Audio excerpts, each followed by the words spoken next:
Hey, good morning, good afternoon, depending on time zones. Welcome into Flying with Mike. Glad to have you aboard, and hope you enjoy rolling the clock back a little bit. A couple of different ways we've rolled it back. One, we're not in X-Plane 12. Sorry, folks. As the screen said, this is X-Plane 11. FlyJSim has not brought their 727 up to X-Plane 12. Which is fine. You know, it's always fun to go back to the old sim. You know, what the heck? It'll be fun. And we're also on T-Tail Day. 727s no longer rule the world. Airbus and 737-800s do. So I guess I should call them 737 NGs because it's really the 600s all the way up to the 900s. But anyway.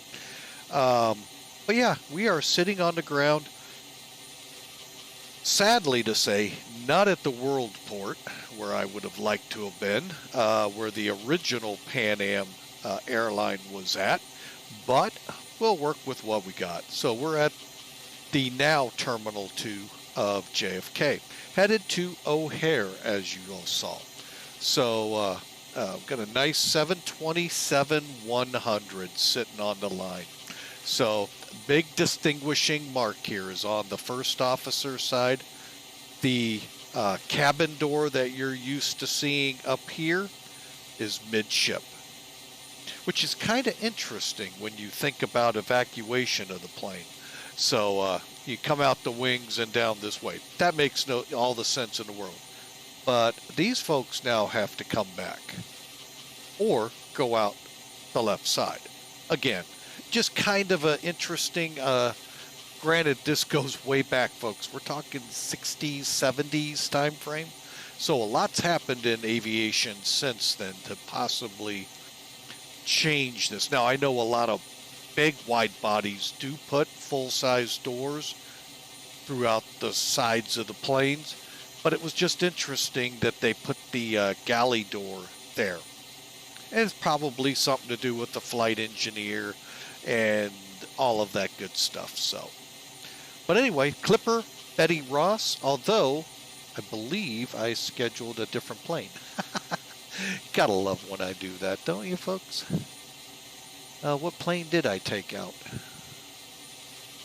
Yeah, I took out the other one. All right, well, anyway, we're flying the Betty Ross, even though we booked a different plane for a Pan Am Virtual.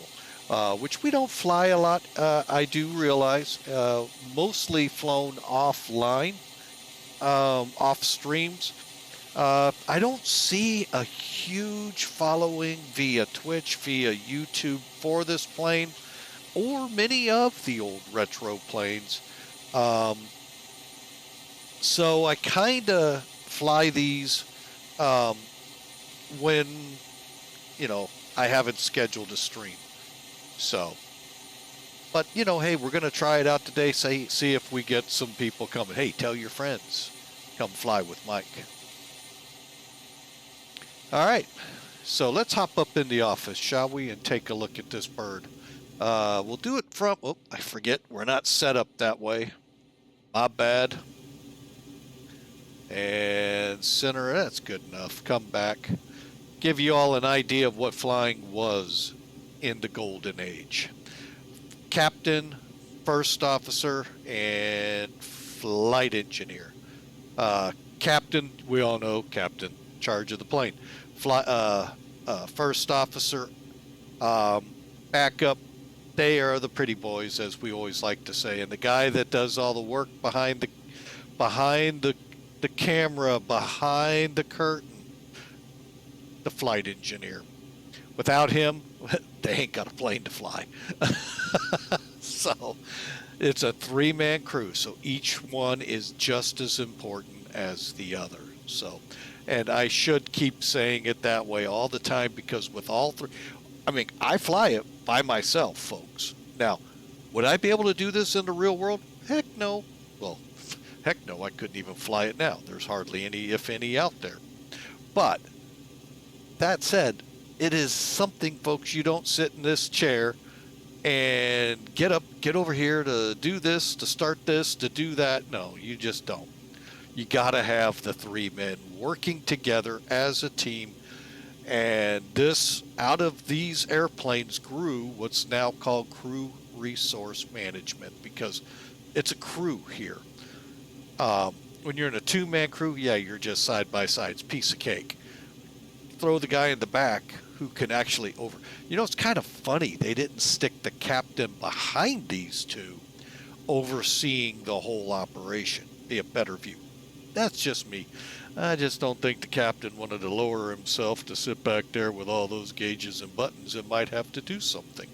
That could be it too. So who knows? Just having some fun, folks, for those of you in the pilot world.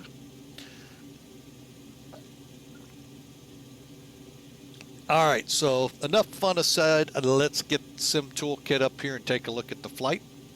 And then we're going to get this thing rolling, hopefully pretty quickly. I didn't have a lot of time to, as I like to call it, pre-flight it, get it ready to go. So when we come on stream, we just show a couple things and bam, fire the engines up and go. Bear with us. Hopefully we'll get it done quickly. All right, on the screen is Sim Toolkit. And again, I will preface it first by saying shame on you if you don't have it. It's a free product, folks. There is not many things in the flight sim world that is free. This is one of those that's free and almost a must-have. I mean, you've got your flight summary page, you've got your live map, so you can see, because sometimes, folks, our TCASs really don't show the traffic. The live map will. And I mean, the TCAS is supposed to show it around you, but this airplane, we have to disable it because it'll crash to desktop if you don't. We'll talk about that in a second. But the live map, here, let me pull away the load sheet, even though we're not on it. Look at this, folks. It's showing you all of this traffic. TCAS, even if you have it up and working, may not. Always nice to see, and always nice to, hey, look, O'Hare's up, or Chicago Center. Oh, Boston's up. Go figure. They're always up, and so forth. Used to say that about Atlanta. I hardly ever see them anymore. So, anyway, it's a nice thing there. Then you've got your flight planning. You can actually do what you do on SimBrief, folks, before you fire the sim up, or you can do it right here and do it all at once. You can also VFR plan. You can, I am in JFK. I have no idea, Muffy, where I want to fly to today. Do we want to go to the Hamptons or out to Martha's Vineyard? Or do we want to go to Denver or Aspen? We have a flight schedule program here, folks. You can see real world or maybe tie a VA into it. Your logbook, your fleet. So when you file a flight, it could put your aircraft up there, tail number, the whole 9 yards, and you can see how you're doing with them. Let alone for streamers, as you see, flight tools, live sim data. So, folks, it's not just streamers that benefit from this. You can ben. So, check it out, folks. It's free. That's one of the nice things. It is free. You have Volanta out there, but the biggest thing we'll show off at the end of the flight here, X-Plane 12 capable, MUSFUS capable. Matter of fact, I think it goes back even into the FSX days and prepared. So, quite capable program here, folks, and it is free. So, enough said there. Pull up ATIS. Let's see what we get. We don't get an ATIS, I don't think. Nope, we just get the METAR 36021. We're taking off from a windy city for the windy city. Wow, temperatures. Oh no, they're not. I thought I saw -1 here. I thought, my gosh, the temperatures are even the same.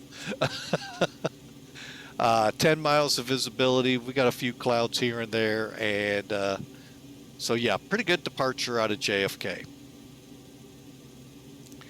I can come back and go to O'Hare, and ATIS is up.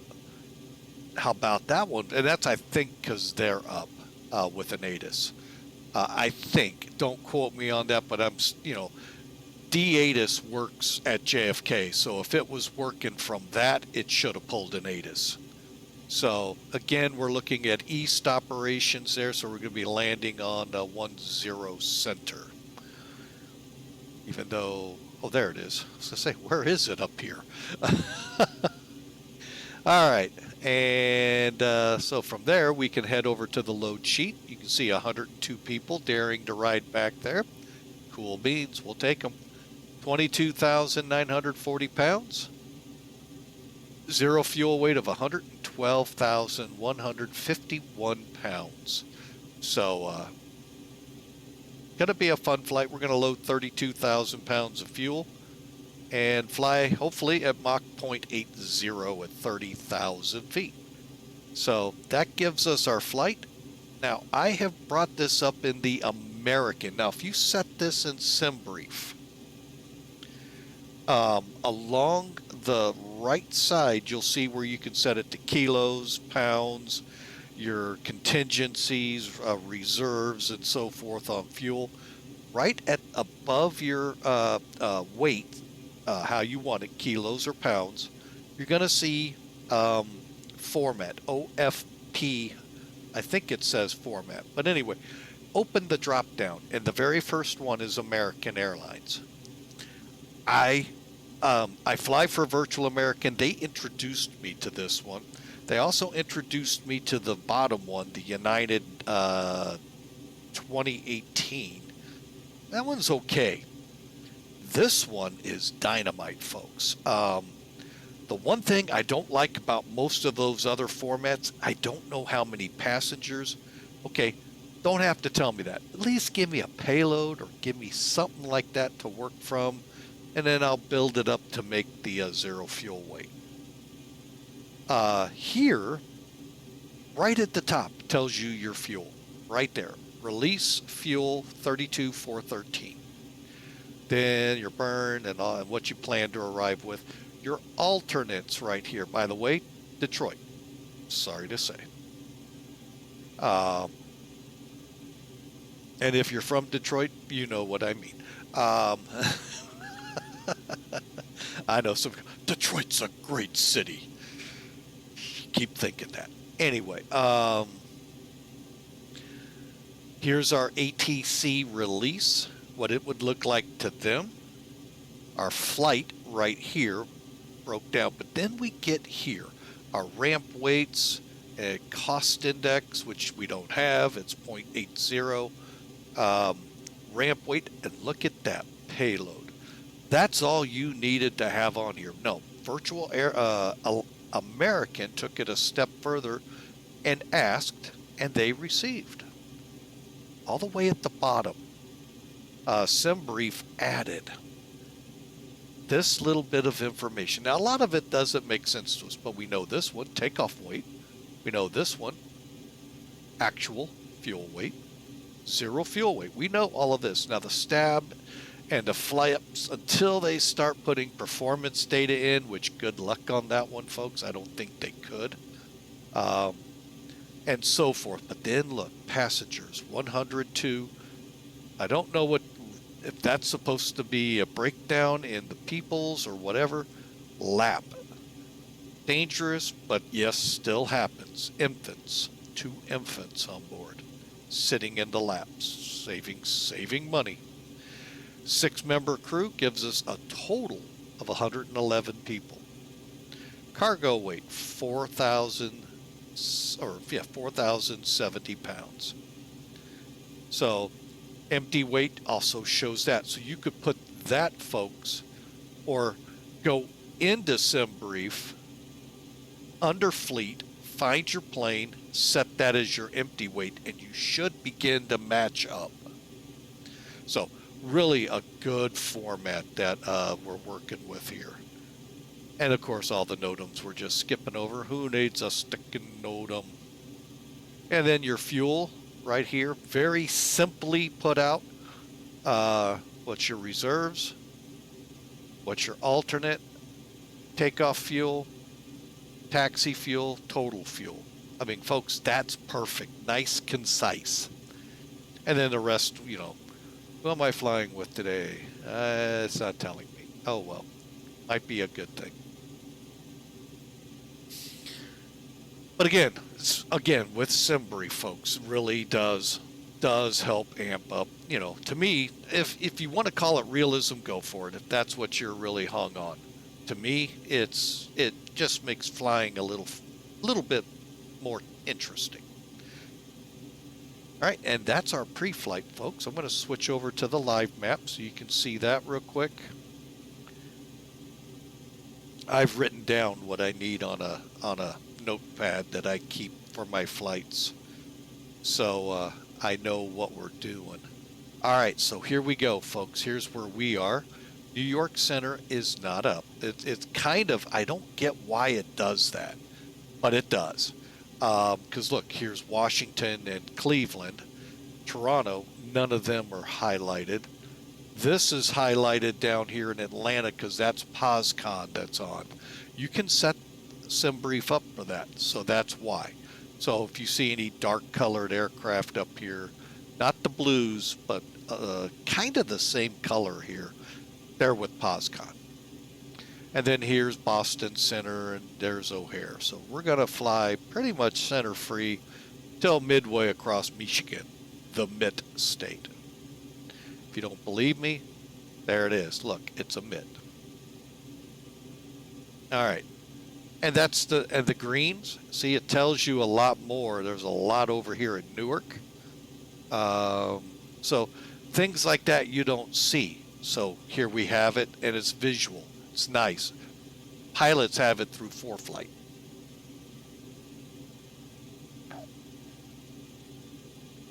All right, let me get rid of Sim Toolkit. We're going to begin getting the plane ready. All right, first thing, let's get those peoples on the plane. Okay, we said 102, right? All right, so on this loader, you have fuel, you have passengers, you have cargo. First thing I always do, put at least one in there. All right, now we're going to load passengers, and you've got full, empty, random. So random's what we're going to do until the number here is close to 102. Oh, I just had a good one.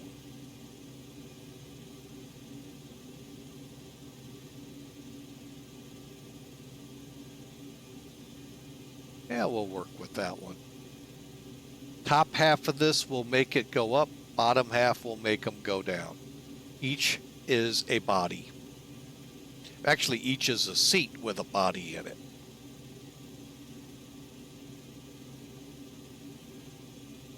I'm going to go ahead and fill up first class. Well, heck, we're going to fill up a lot of this plane.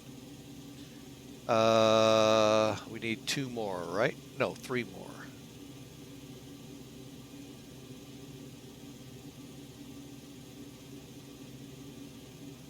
All right, so our maximum landing weight has been exceeded.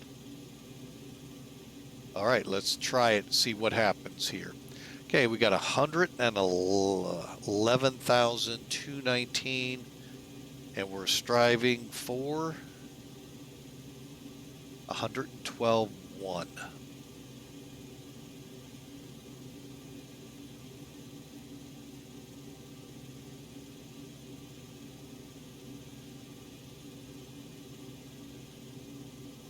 Huh.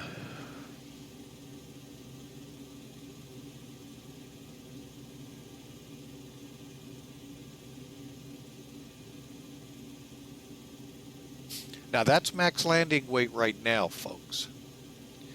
Max landing weight, let's see. 117. Not sure why it went red. We're not even close. Oh, we haven't even put fuel in yet either, so. Well, we're going to leave it here at 112, 5, Yeah, that's not bad, actually. That's actually pretty good. Now we got to bring it up to 32,000 pounds of fuel. Quite a bit of fuel for this run, in my opinion. But they don't ask. So we just keep, okay, you could go full, you could go empty, or you could let it random. Or what I do is whatever it comes up to, I just bring it up by hitting these plus and minuses. These take care of individual tanks.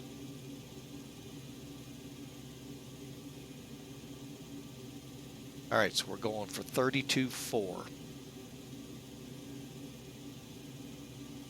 That looks good, folks. 32.460, we were shooting for 413. Folks, the plane's loaded. We don't have to click an extra page to actually load it. It's physically loaded the plane. All right. Oop, I didn't mean to do that, or did I? Hang on. Okay, when I first come into the plane, I come up here to the options, which is the one that looks like cogs working around. Check that I'm in weights as Imperial. For me, if you want to be in metrics, switch it. Rain effects enabled, pilot tablet. Do I have one? Oh, I do. Okay. Didn't think I saw it, that's why. But I turned the GPU and the air card on. GPU comes on immediately. Air card takes about 40 seconds. Then I come to the wrench. And I do a quick status check. Everything looks good. Check reports. Nothing broke. And we're good to go there. Finally, folks, like I said, we load, and then we'll come back to the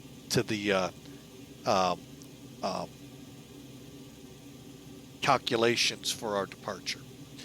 All right, so checklist time. Let's go. Light check. First off, we have one built in. Feel free to use the battery APU. We're not going to turn the APU just yet. We're about to. Stall warning, emergency lights, passenger signs, window heat, radar, and all. That's encompassed in my checklist here. Let me show you the one I'm actually running with. Av tab, toggle, and this one.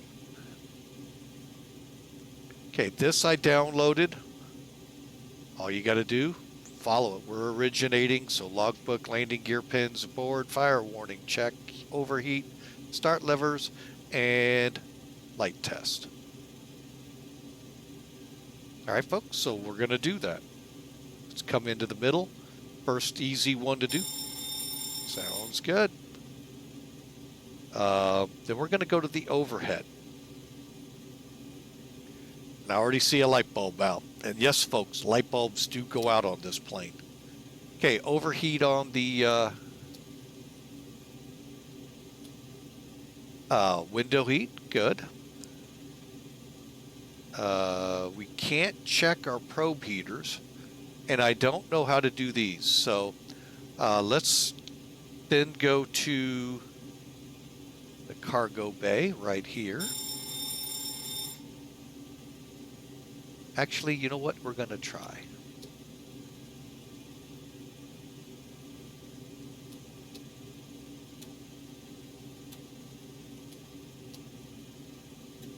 I really don't know how to make it do these tests. But next up will be the APU. Test. And reset. Good.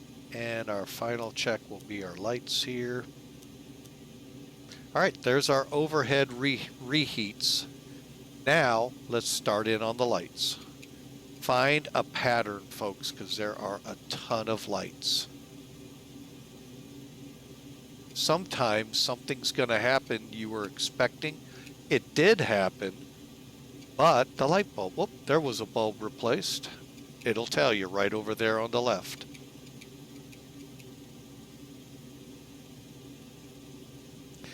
Okay, we got one coming up, and I'm going to get to it last. Oh, there was one. See? Brings it up.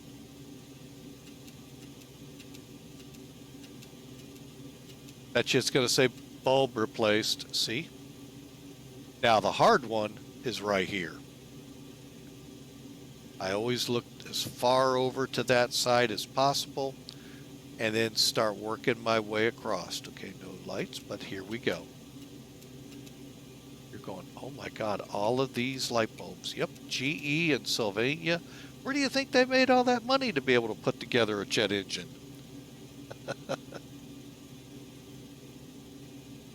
They sold them to Boeing in the form of light bulbs, and then all of a sudden they could sell Boeing CFs.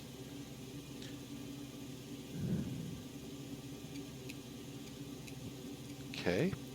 I had this one go out on me once, folks, when I was powering back, and I'm trying to figure out, they look like they're on, and sure enough, a bulb went out.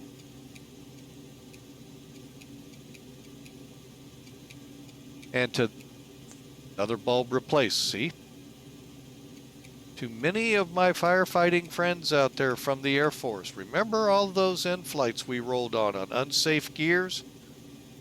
The pilots knew they were safe, but it's a declared emergency in Air Force regulations. I think in the real world, they put the new bulb in and it worked, but they still have to declare. Doesn't that suck that we went out on so many emergencies for unsafe gears that really weren't? But it's that one time when the bulb does work and the gear isn't unsafe that they get, you know, a mishap. Yeah, quite funny in my book. Sorry. Okay, and here we go with them all. Even if they're lit, folks, I check them.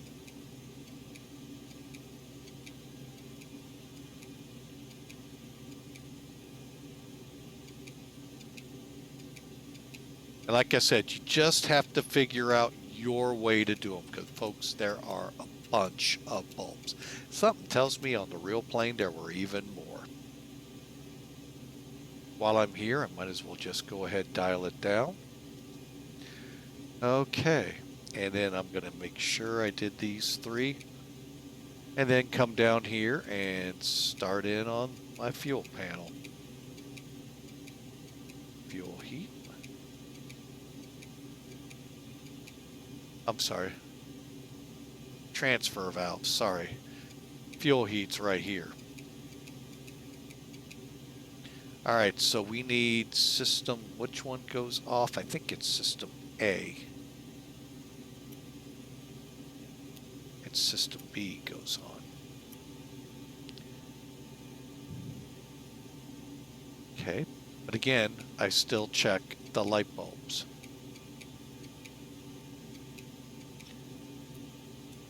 Overheats.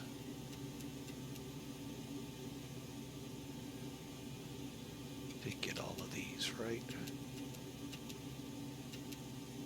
And then, you guessed it, the final ones. Now, the one thing about FlyJSim 727, I hope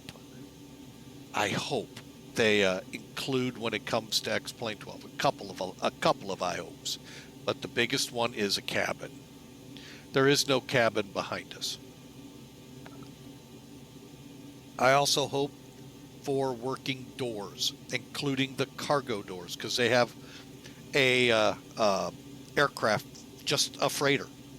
It would be nice if the freight door came up, and since they've got these nice panels, go ahead and give us some eye candy with the loaders. All right, so let's start into it, folks. Okay, so again, it's stall warning check.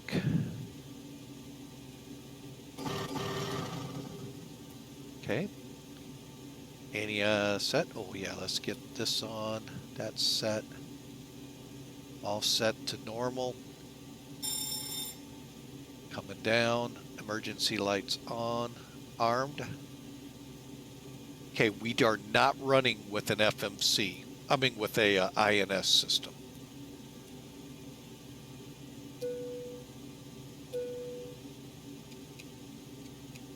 Okay, just making checks.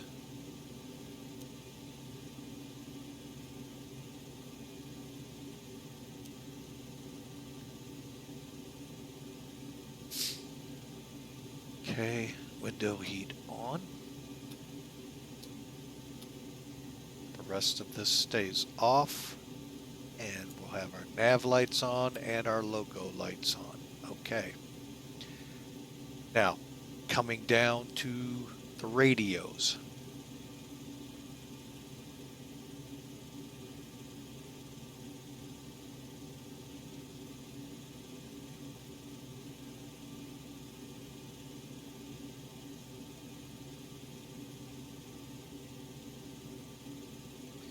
All right, where is my departure? All right, Kennedy 5 is what we're using, so we'll go RBV, okay, which is 13.8. Now, this radio, folks, is really kind of complicated in the fact, now you're wondering, why am I going to set it on both sides? All right, that's where the complicated part in thinking comes.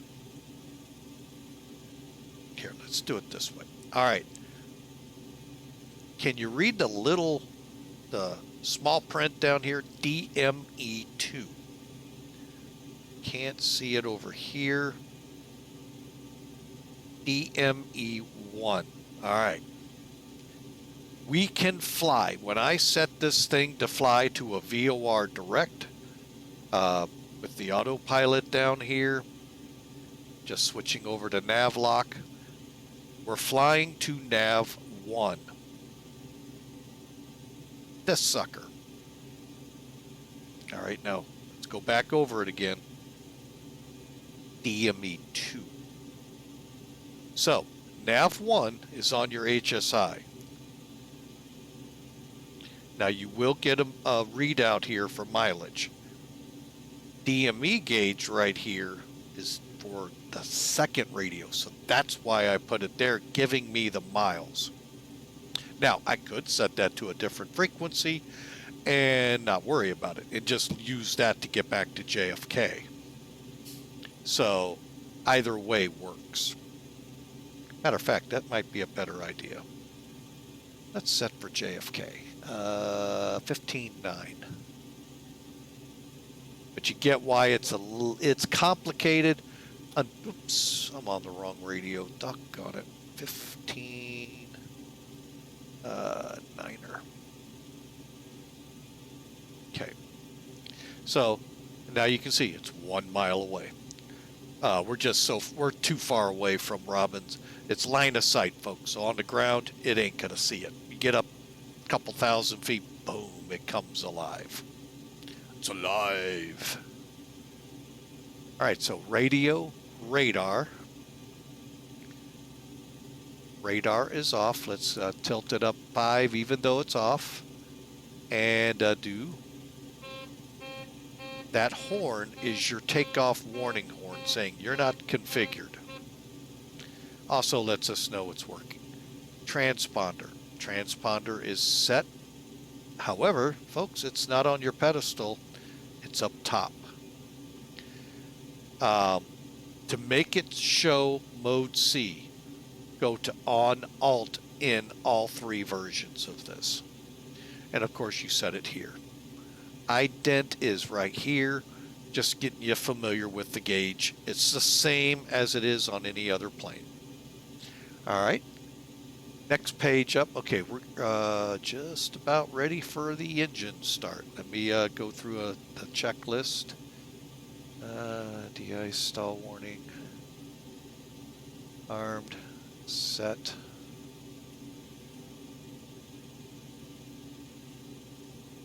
Okay, last thing I want to do, check the GW or GPWS. Is that up top here?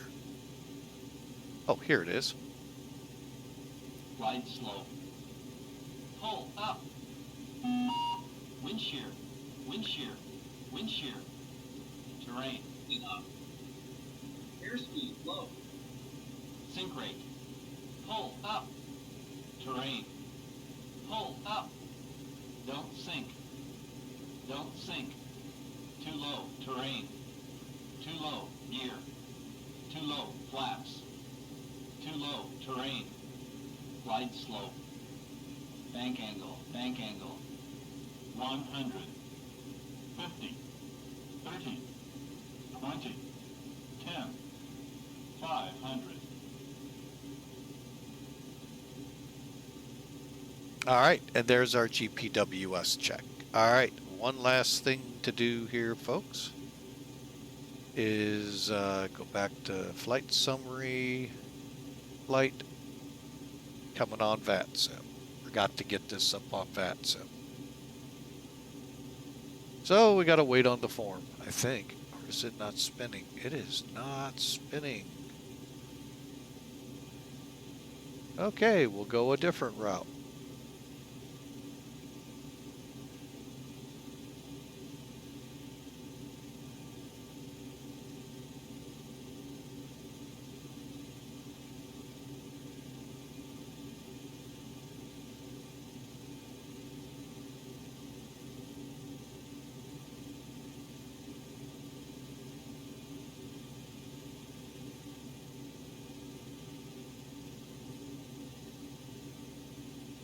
All right, it's being a pain, so hang on a second. I can't do it from that angle.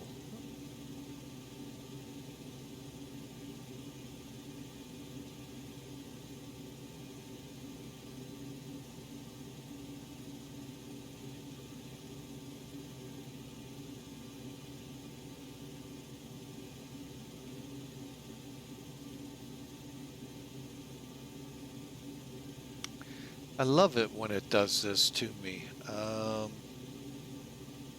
wait, I could go another. Oh wait, I gotta start up. I can go this route. I forgot about them. Hang on. Let me see if I can start the ACARS through Pan Am Virtual.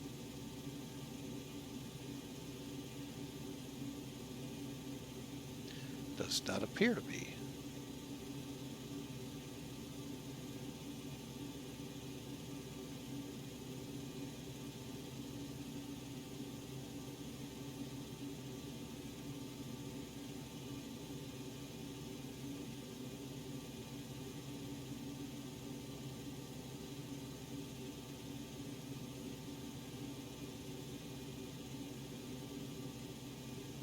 Cool, that's started. Let's try to file here.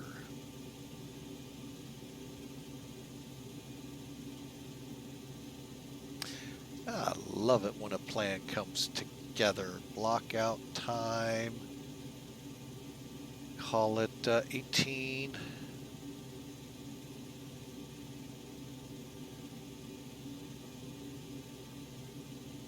Yeah, that'll work. Okay.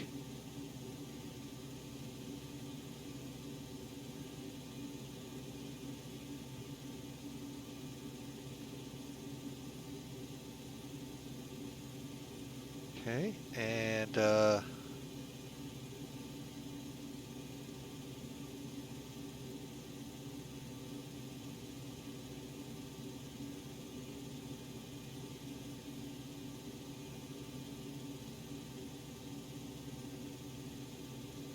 Clipper, one last look.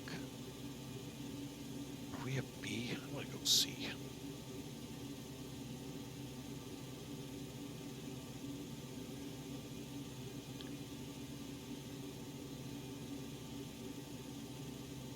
All right, we're cleared.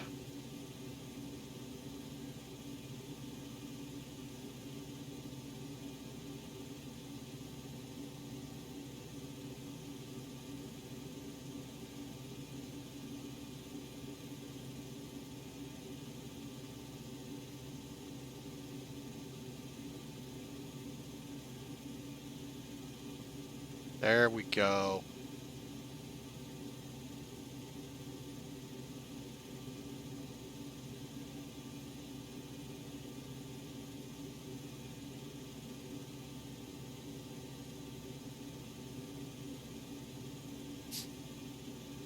All right, so we have Chicago, Boston, and Monkinon. And what I am going to do now, folks, well, we got just a few minutes. I gave us to 1805.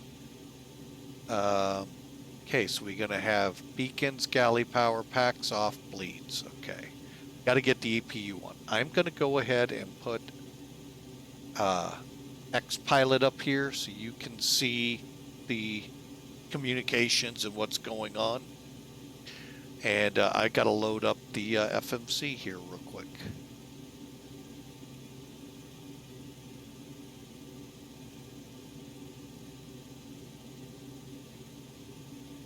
Really? Why didn't it come out that big to start with? Oh man, JFK KORD for the destination flight number Pan Am, otherwise known in the ATC world as Clipper. Execute. Okay, departure. Barring any major changes, I believe it's still 4 left. Now, one thing you can do here, folks, if you're not sure, go to DATIS, or to this website, I should say. Click on that datis.cloud.io. It's going to bring you up to a page where it's just going to simply, in the upper left-hand corner, FAA Digital ATIS, select a facility. I think that's pretty self-explanatory. Select JFK, and lo and behold, right now in the real world, as of 1651, that's actually a couple hours old. 360 at 21, gust to 26, 10 miles. Again, a few clouds here and there. 2999. Bear with me. Let's go ahead and put that in.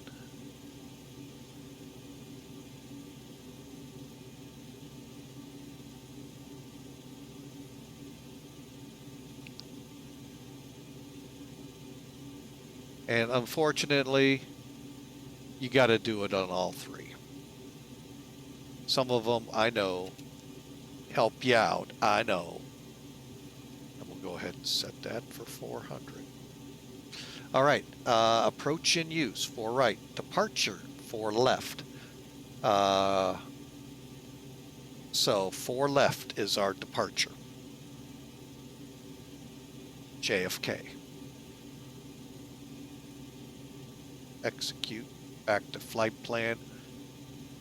Next page, RBV.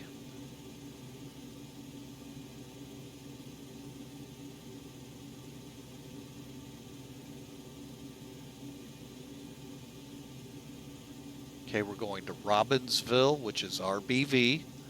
Put that under 2. 1380. I don't think we want to go to the one 7,000 miles away. I'll pick the 140 miles away. Okay, from here,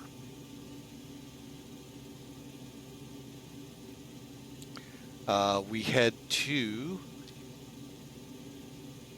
ETX.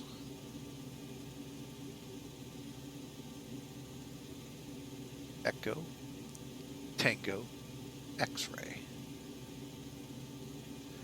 2. No airways as I'm going to go ahead and set those in. Then we're going to go to Johnston. JST. Again, let's select the one closest to us. Unless you're really into the long hauls, then up to, I want to check something here. Okay, Briggs is, okay. Briggs VOR is a transition, okay. And that is BSV, I believe, yeah.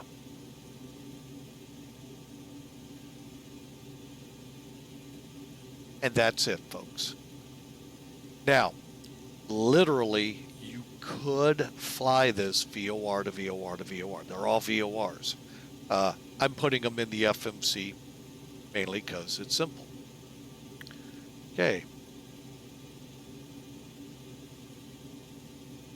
Now, I am going to go ahead and load up our arrival, which is going to be the Knox OXI 8 arrival off of BSV 410 Center. Hey, look at 10 Center. Where's Gibbons? Oh, no, we're not going to Gibbons. Execute. All right, so now when I go through the legs, I'm going to see my vectors for the, basically I'll show you the departure, but we basically take off, turn to a heading of 099. Fly that off, then we vector around to Robbins. Then we go to ETEX. And now this is a discontinuity generated by the star. We execute, and then we check the star out. Let me do that real quick.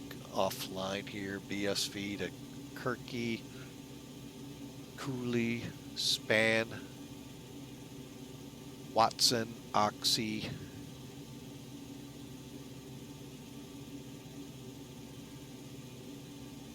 to style. Okay, and then we vector. Sounds good. And I'm going to keep the discontinuity in place.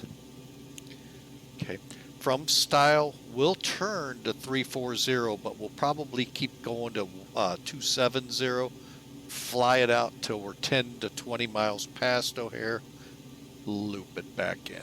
Remember, we got Midway Airport here that we got to stay high above so we don't interfere with that traffic. And it's, you know, it's a little busy corridor there, folks. All right. So we'll keep it. Ruta. And Ruta is 10-mile final. Peapon is 16. Okay, giving me an idea where we can turn in on it. Okay. All works good. Back to F plan. We've got the execute. VNav. Looks good. 30,000. Boom. Progress. Boom. Top of descent looks approximately right. 972 miles. Vectors are what's sending it up. Okay. I'm going to say it's only 686 miles.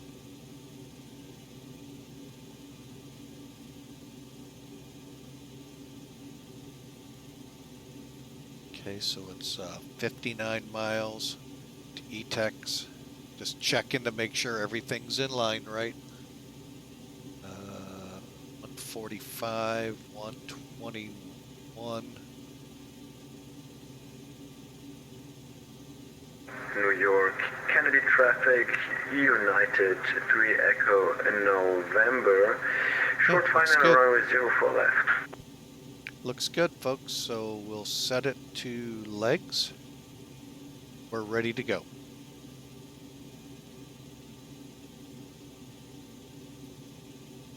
Okay, cleared for engine start. Now we're going to crank the, let's set our initial out of here. It's 5,000. So for now, let's dial it down. We'll go ahead, set 5,000. Okay. Just have to watch ourselves as we approach that. Finally, our calculations. Set the speed bugs. Trim. And okay, all set, good. Okay, APU time. Very simple. On. Start. Gauge starts moving up.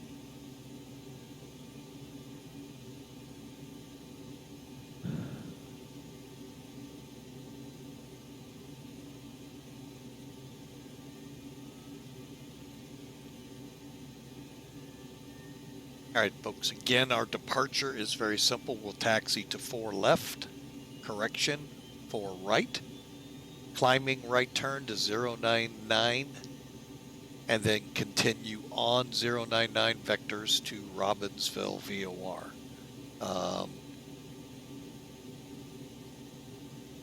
And we'll expect filed altitude 10 minutes after departure. Vectors.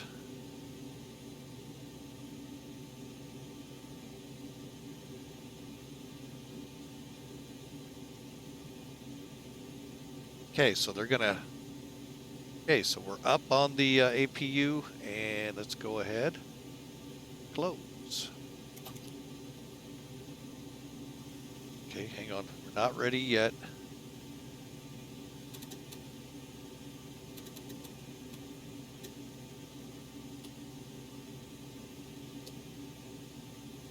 Kennedy traffic, United 3 Echo November, landing 0 for left.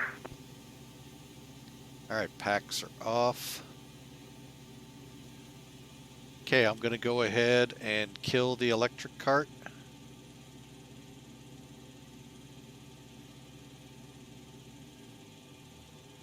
Okay. And get the jetway away.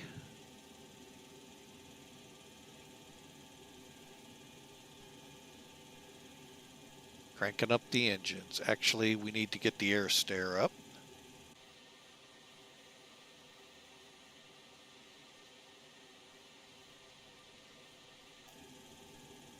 Okay, beacon on.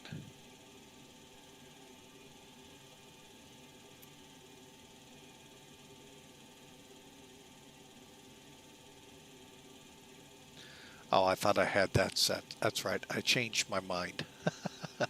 All right, what I do here, folks, is just try to be able to see the start valves, see the engine covers. Pop engine 2, starting engine 2. Start valve is open right here.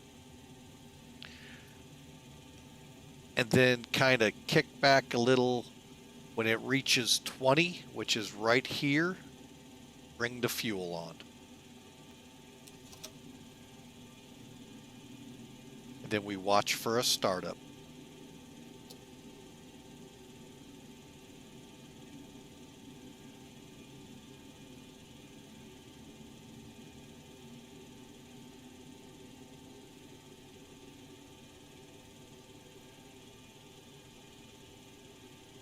Okay, the engine is beginning to stabilize. All right, we'll get number 1 going.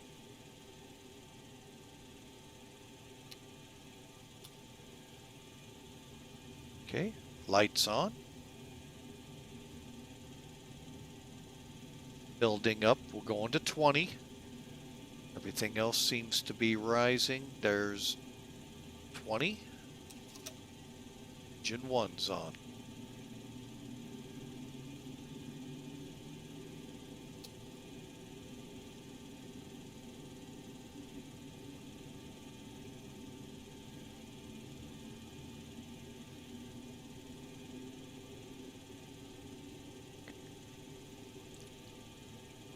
Just about stable.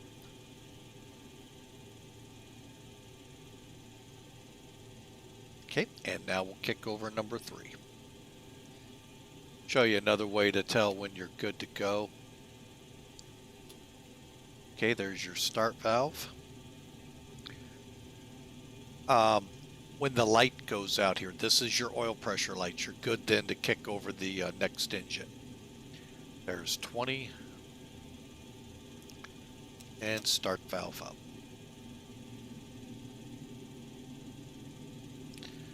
Okay, packs are off, start pressure good. All right, so now ignition is on. Let's actually get them stable first.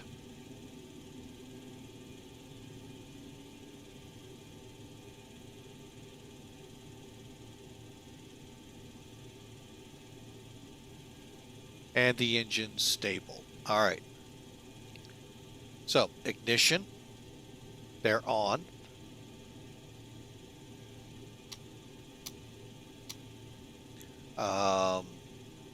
Pitot heat.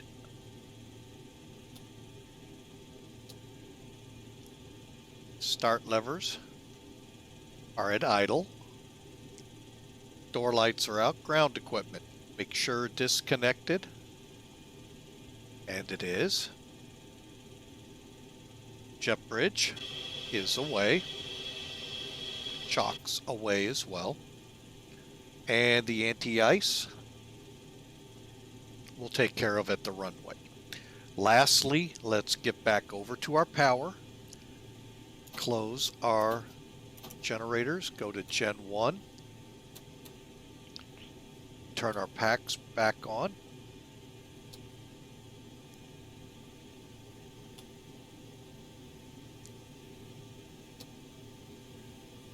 And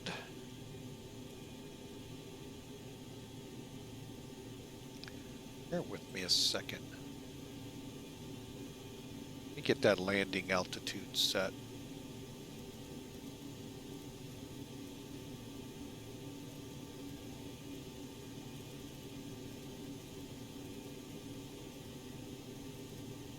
Perfect.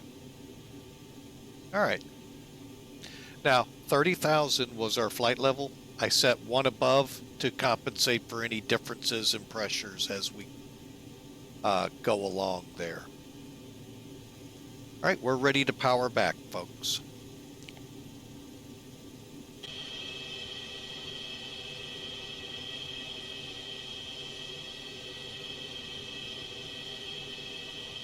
Here we go.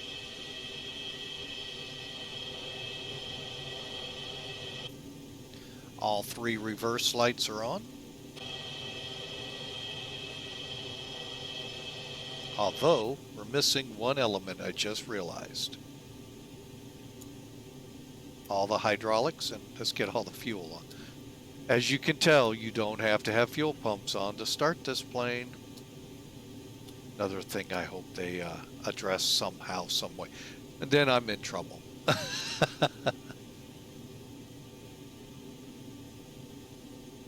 Okay, here we go. Brakes off.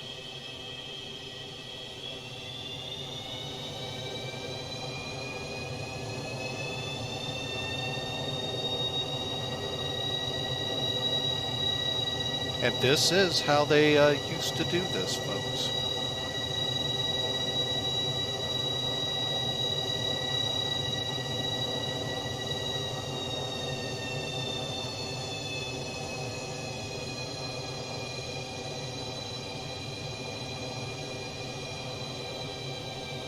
Problem is you can't hit your brakes.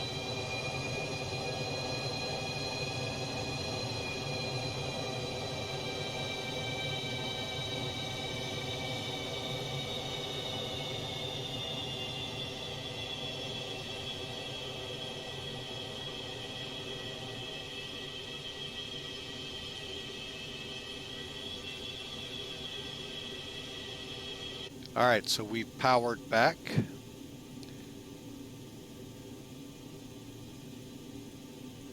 Yaw dampers flight control check. Okay, only bad thing here, folks. There is no aileron on here, and I don't see it anywhere else.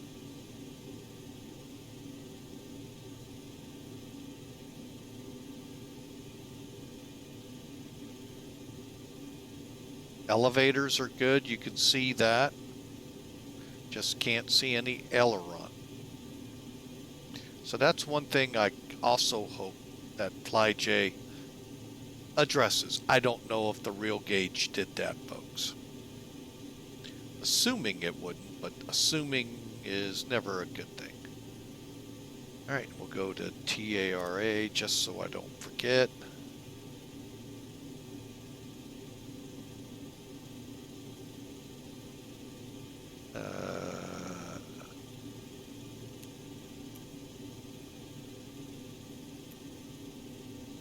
Okay, and last but not least,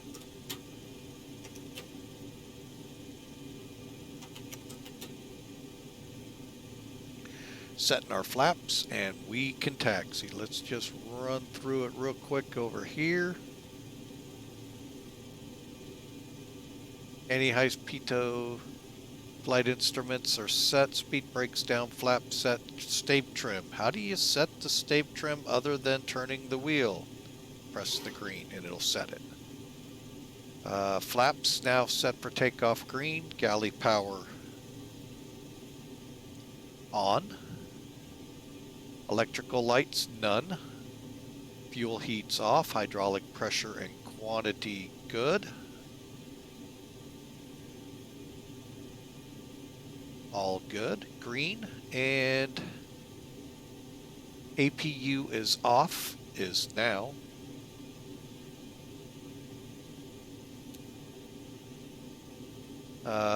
Pressure set for altitude cruise, yes, 31. We'll keep it on ground for now. Bleed controls are set, EPR and bugs are set. Let us taxi.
All right, again, folks, thanks for flying with Mike. We sure appreciate having you aboard. You know what? I'm going to reposition this just ever so slightly.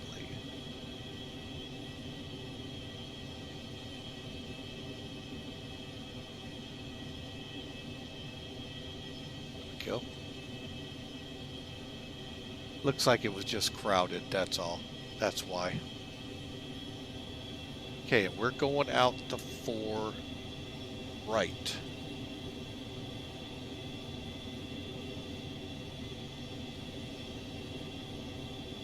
Is that what it said? Approach departing runway 4 left. Okay, so yeah, landing 4. I'm going to 4 left. Okay. I got myself all discombobulated. All right, so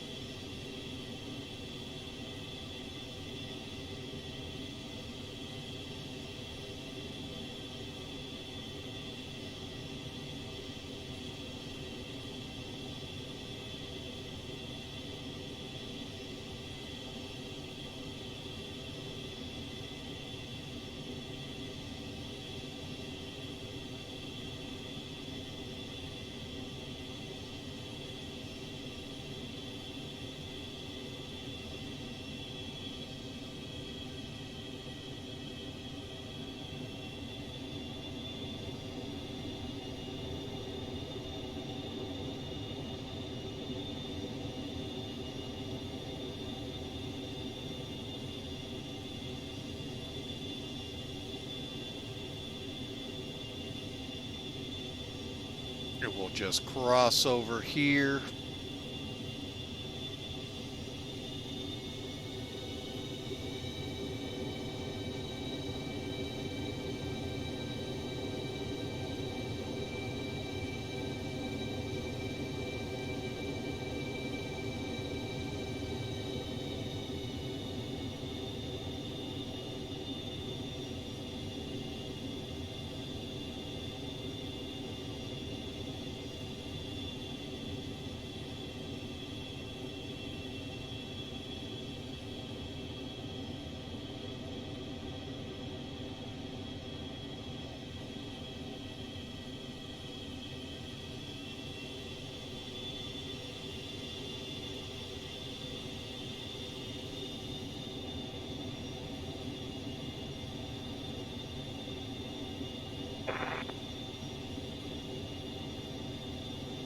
And we are now taxiing out to 4 left. Let's see if anyone's trying to race us.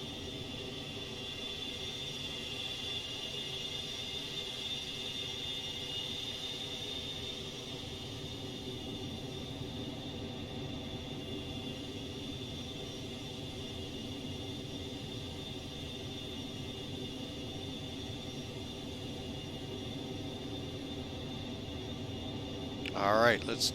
Well, that was weird.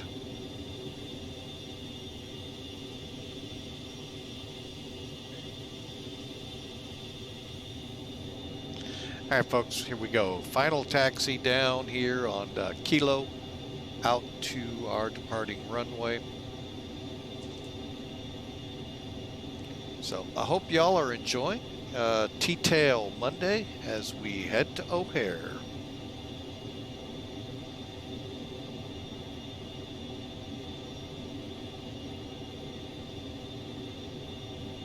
All right, let's get those before takeoff checks done.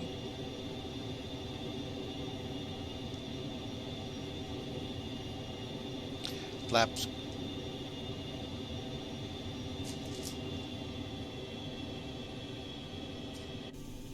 Okay, flaps, speed brakes, stabilizer units set, engine 2's running, galley powers on, electrics on, fuel, hydraulics, okay.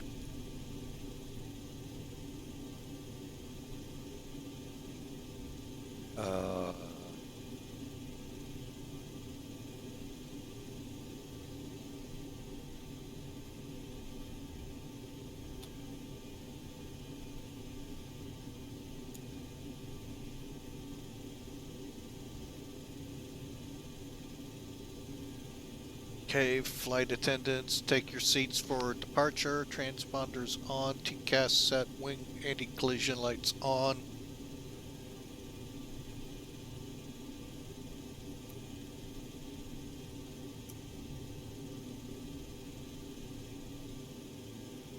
And ground off, armed, and we are ready.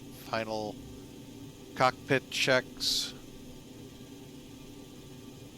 Start switches guarded, transponders on, landing lights, auto pack switch set.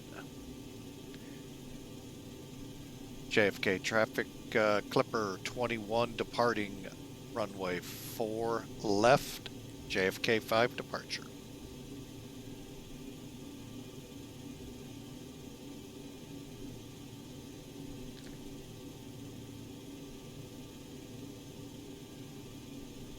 Okay, since we're going to do a rolling takeoff, all lights on, we're ready.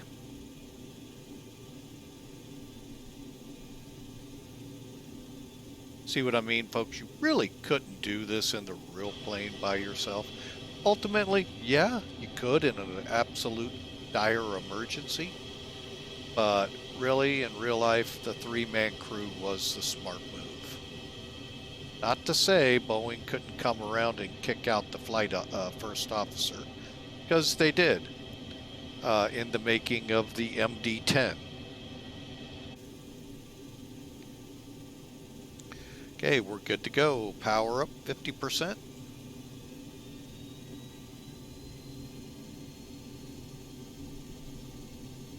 Here we go. Takeoff power set.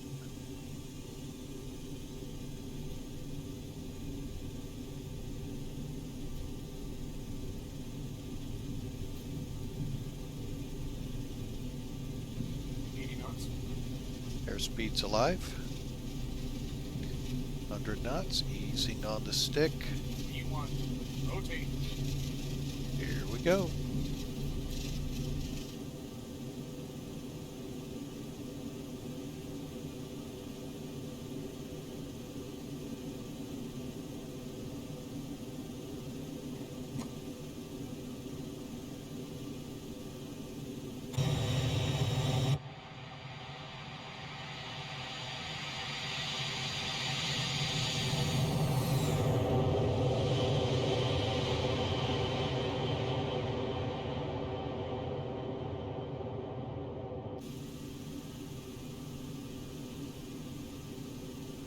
Let's get on over to heading 99.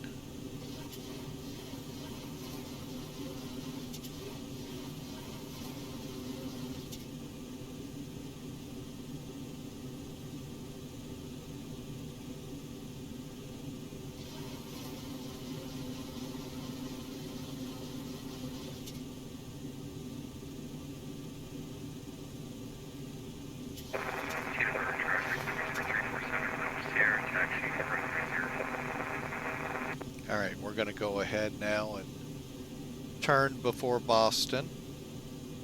Boston. And it's kind of push the nose over a little.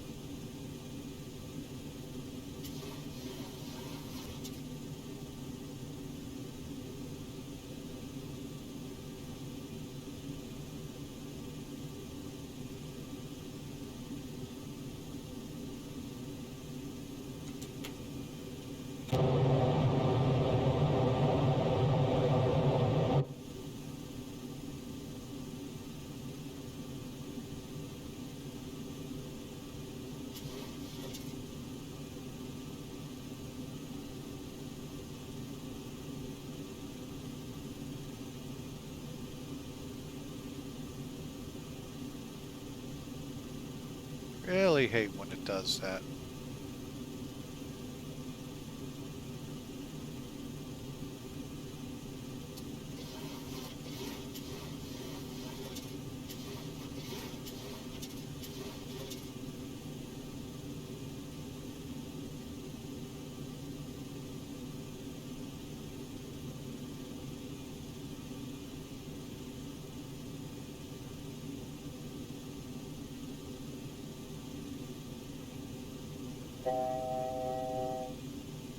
We're going to go ahead, head on up to 30,000.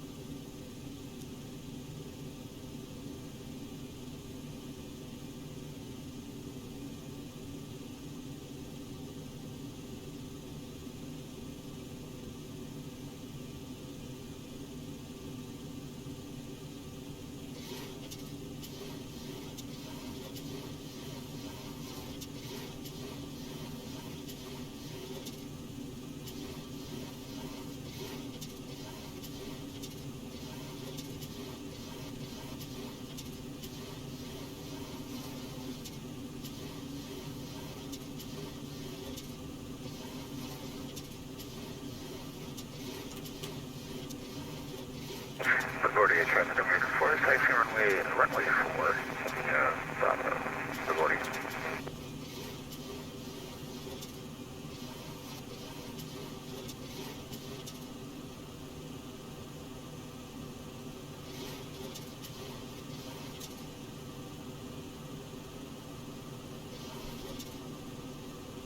Okay, we've got our climb reined in now.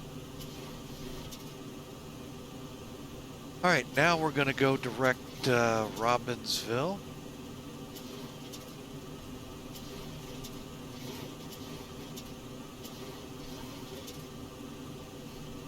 This on GPS.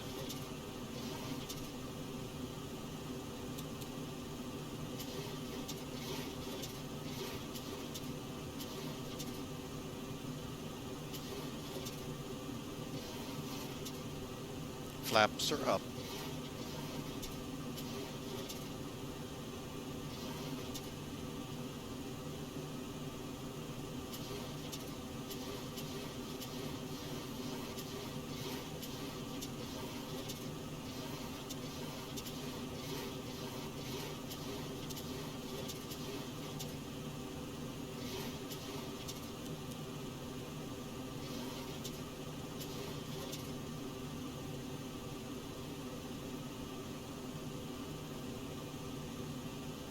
There we go, folks. Airborne and on our way, coming up on 10,000. Let's get the landing gear set. Lights off.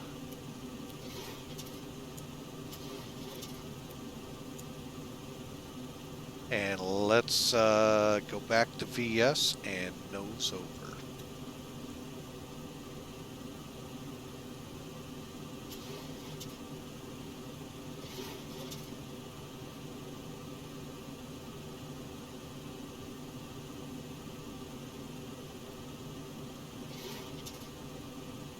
All right, now what speed? How do I compute that? It's right here, folks. 200 knots by flap per flaps up, 10,000, go to 280, flight level 290. We're gonna hold at 0.78. Gonna nose down a little bit more.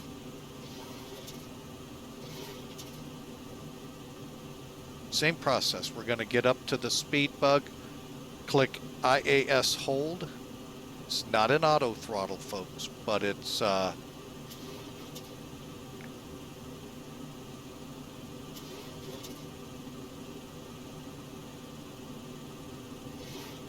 on a second. I'm going to get my, oh no, not now. IAS hold.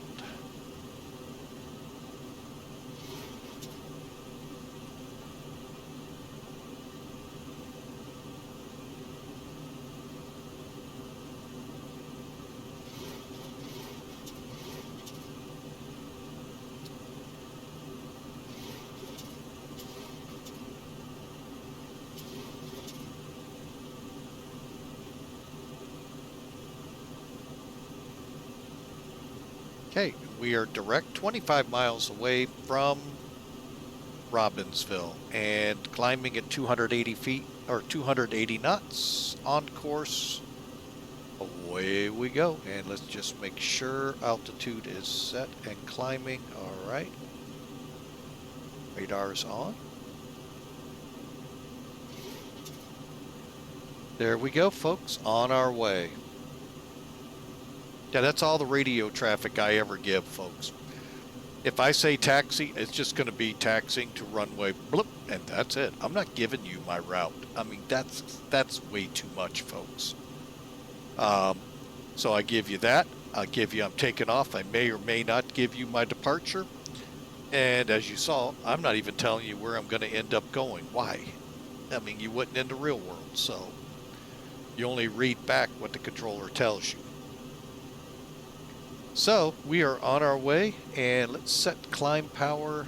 Well, actually, we're pretty close to it. There we go.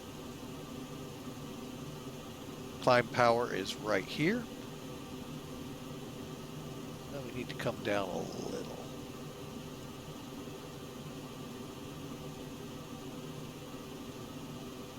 All right, there we go, folks, and we are through 18,000, which means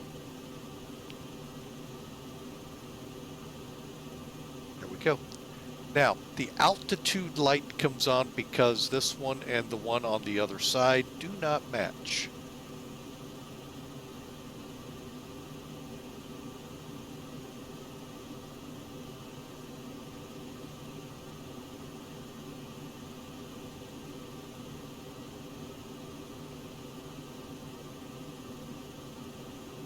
Okay, and there we go, folks, until we get up around 29.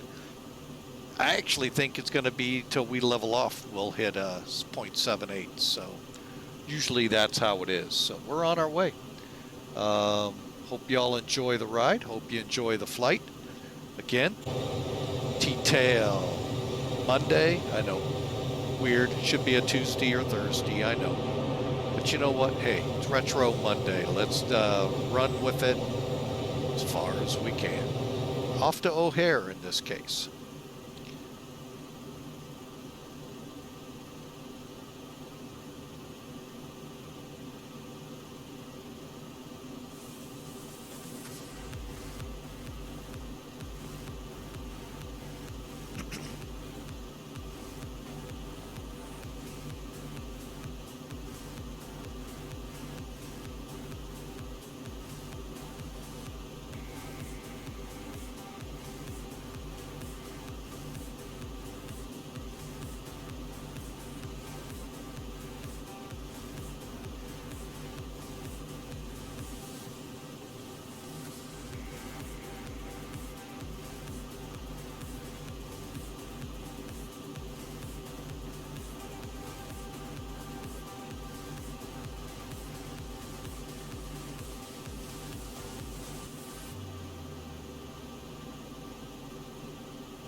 Sorry, folks. All of a sudden, I saw a pretty good bank. I thought I'd better get myself back down and see what's going on. Forgot we got a good turn to ETX.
Yeah, right, folks. Looking at our climb, we're still at 280, and you can see we've nosed over significantly. I need to do one more thing up here.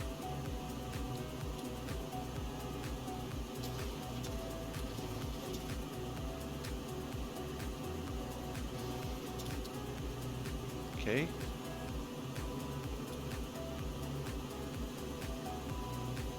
Here's 28, and you can see we're not at 7.8 yet. 0.78 is about either this notch. Here, let me just kind of zoom in. It's either going to be this notch or this notch, and you can see we're still up. So we're going to actually level off. And it's going to come out of mock hold, or IAS hold. And there is no auto throttle. What IAS hold, mock hold is doing is managing the pitch to manage the speed. It does not set the speed. I can't dial the speed even with the bug. This is what's called a bug, folks. To to set it to maintain it. I have to use the throttle. So combination of me, the flight engineer, the first officer, that's how you would do it in flight. And we just keep our eyeball on it. We're going to go up to 0.8, so nose over in 1,000 feet. We should get the tone here in a second. Altitude select is on.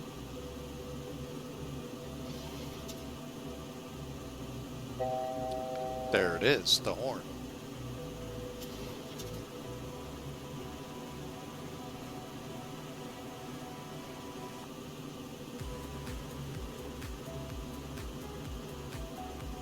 Not really sure what's going on up in the Chicago area. The whole place is lit up there. So something, either a streamer or something is going on up there. I don't know. So we'll see.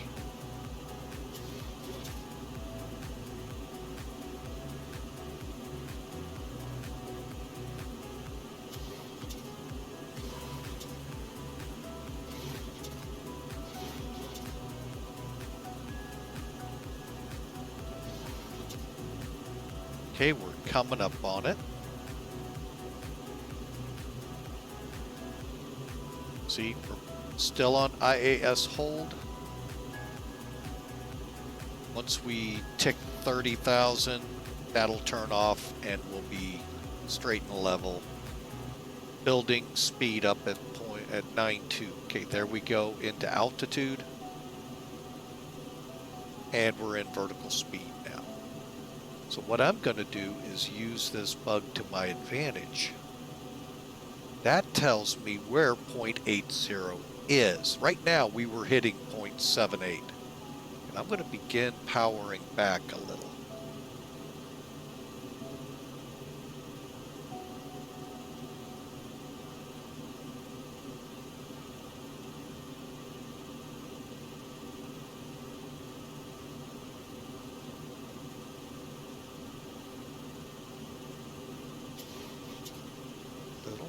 Just kind of letting her ease in. At the same time, I need to... Right, so we're coming up TX.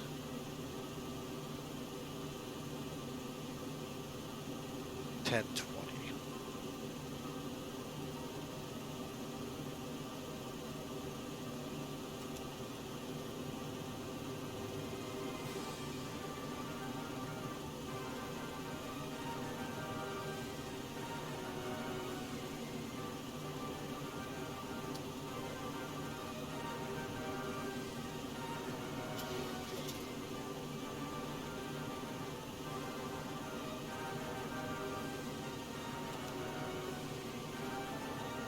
Okay, we're very close. We just crossed DTEX.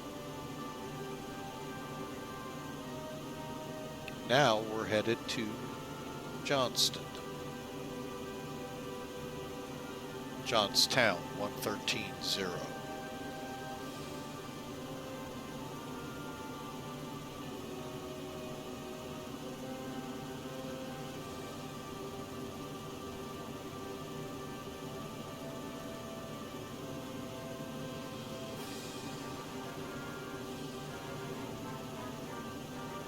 Then I like to keep the speed bug pretty close to wings level. Reason being, if for some reason we totally hose the autopilot, which right now I'm a little nervous might have happened, we can regain it real quick. Okay, there's 0.8.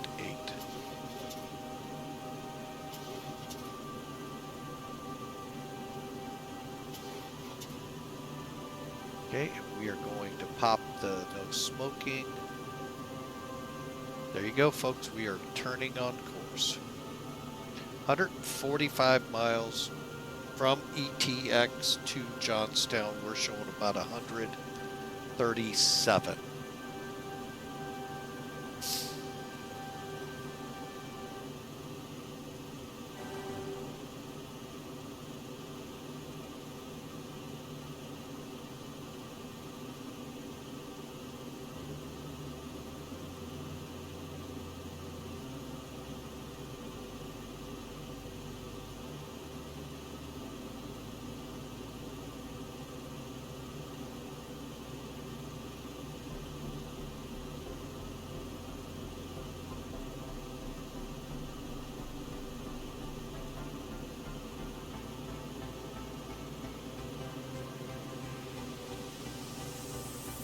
There we go. On course, getting a little fast still. That's just because as we turn, different wind currents, so we got to constantly try to keep it right at 0.80. Hence why auto throttle was invented.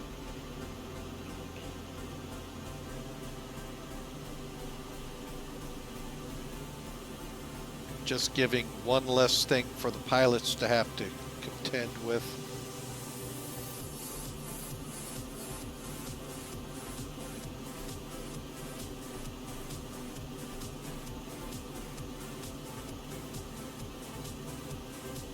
All right, so there we go. On course to Johnstown. All right, folks, again, thanks for being a part. We really do appreciate you coming out, spending some of your time with us, and being a part of Flying with Mike. I'd love you to click follow. That way you know when we're going to be online. It'll send you an email. Now, granted, today's email said a 727-200. You have to settle for a 100.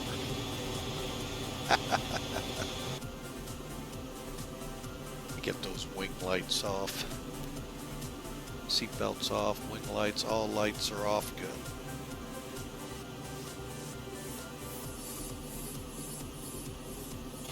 Even though during the day it's not annoying to the passengers, at night it can be.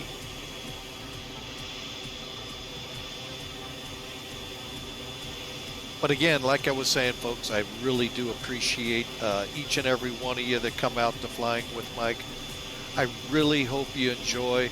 Love to hear from you in the comments. Hey, join our Discord channel and carry the conversation off to, you know, when we're not flying, like tomorrow when I'm at work. I'd love to have some stuff to respond to.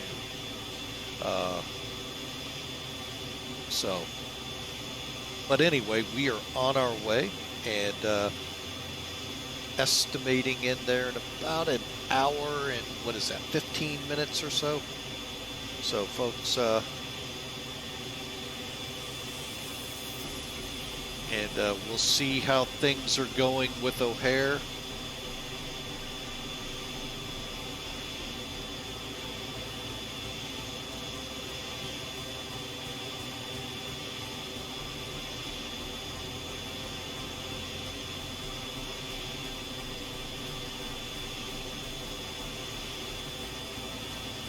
I wonder if something's up with Mondays in O'Hare, because it seems to be quite busy on Mondays.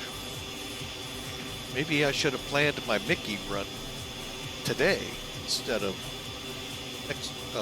my next 2 days off.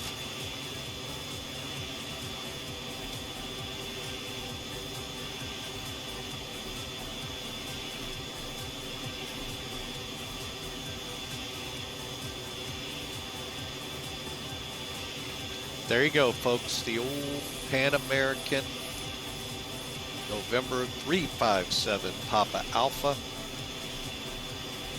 high above the state of PA, Pennsylvania.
Not really sure. Is that for real?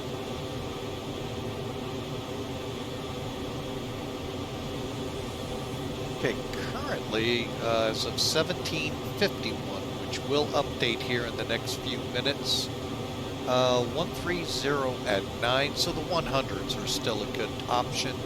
10-mile visibility, and again, clouds at 2,000, broken layer at 25. So, I mean, temperature now 4 degrees Celsius, so that's an improvement there. It was -1 Celsius.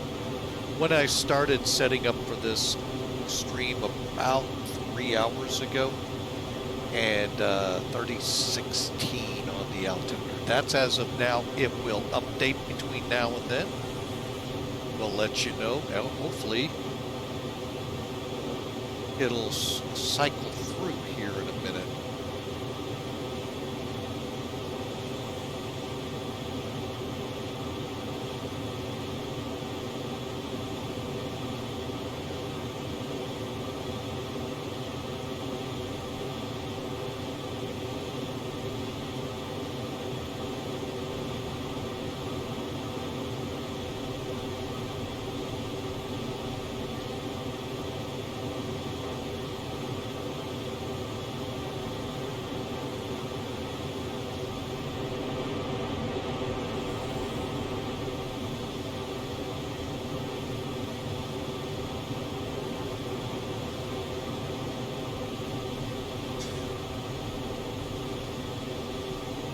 Now, if you want to do a neat research project, folks, again, this is X-Plane 11.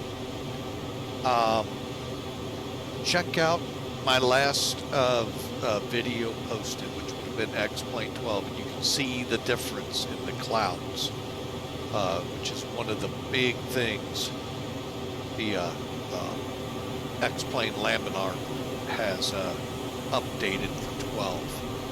They've given more depth to the clouds, as they call it, more volume. Volumetric is the word Austin liked to use at Oshkosh. And we just did some flying over the weekend down in the Philippines with a lot of thunderstorms around. So be watching for that on our YouTube channel, folks.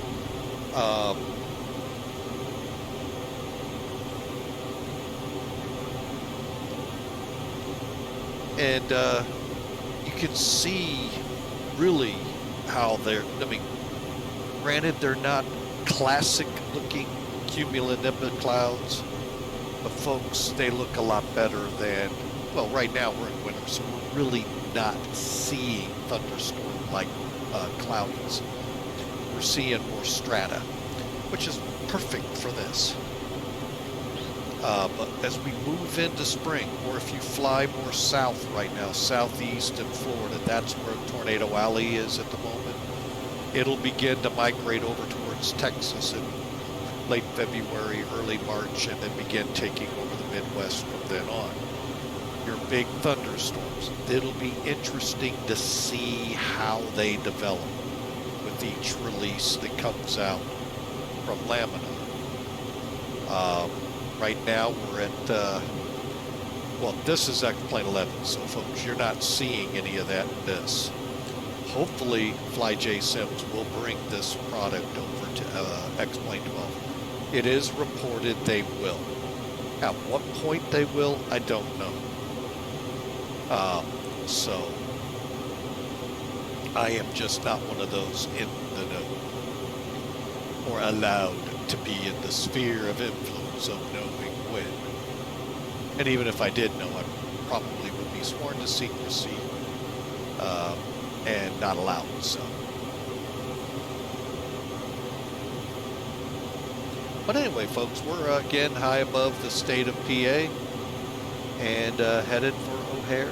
Be there in about an hour-ish or so, and we'll shoot the approach for the Knox 8 arrival, 10 Charlie, 10 Center.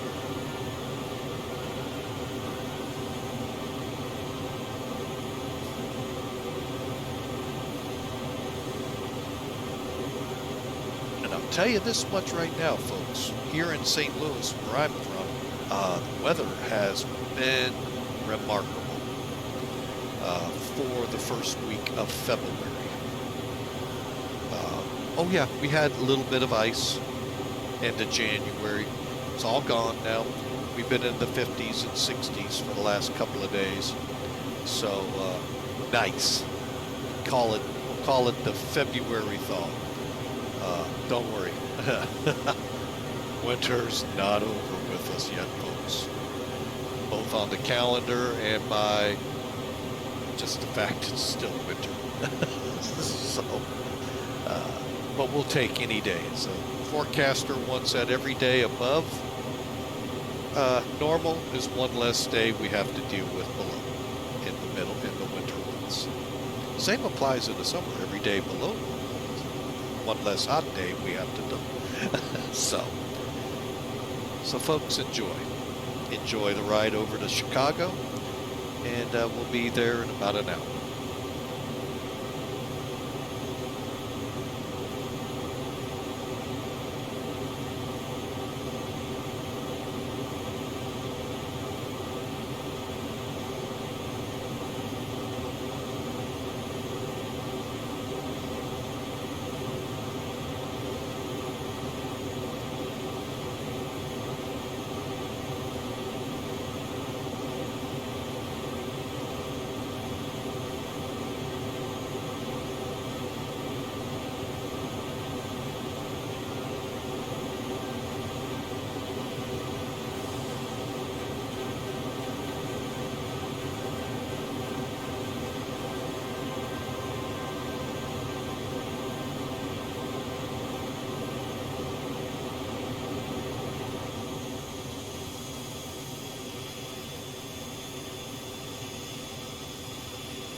All right, folks, we're going to have to turn the seatbelt sign on. We're getting into some pretty good turbulence here ahead of our arrival. And probably have to carry it all the way. So, all right, speaking of the arrival, we are very close. We're about 52 minutes out. What do we got here? All right, so let me bring Sim Toolkit in here. Now, we could use charts, but as you can see, it's incorporated into here. It's right down here at the bottom. You have that option, folks. You can go in through the options and settings to get that activated. Once you have it activated, charts will be right here. It's all up on one nice chart. Okay, as you can see where we are versus where we're headed. We're headed to BSV, which is the beginning of the NOx 8 arrival. Okay, let's go ahead and bring that up. And we'll come up here. D-ATIS, we'll check that again here in a minute, but all you got to do is go to that site, folks, click O'Hare, and boom, you got the weather. And what they are really reporting, and then you have to, of course, see what VATSIM's reporting, because yes, I have run into controllers that said, that's all wrong, we're going to do it my way. And it does happen that way here on VATSIM. Alright, but anyway, it gets you an idea this far out that we're going to be heading for the 10s.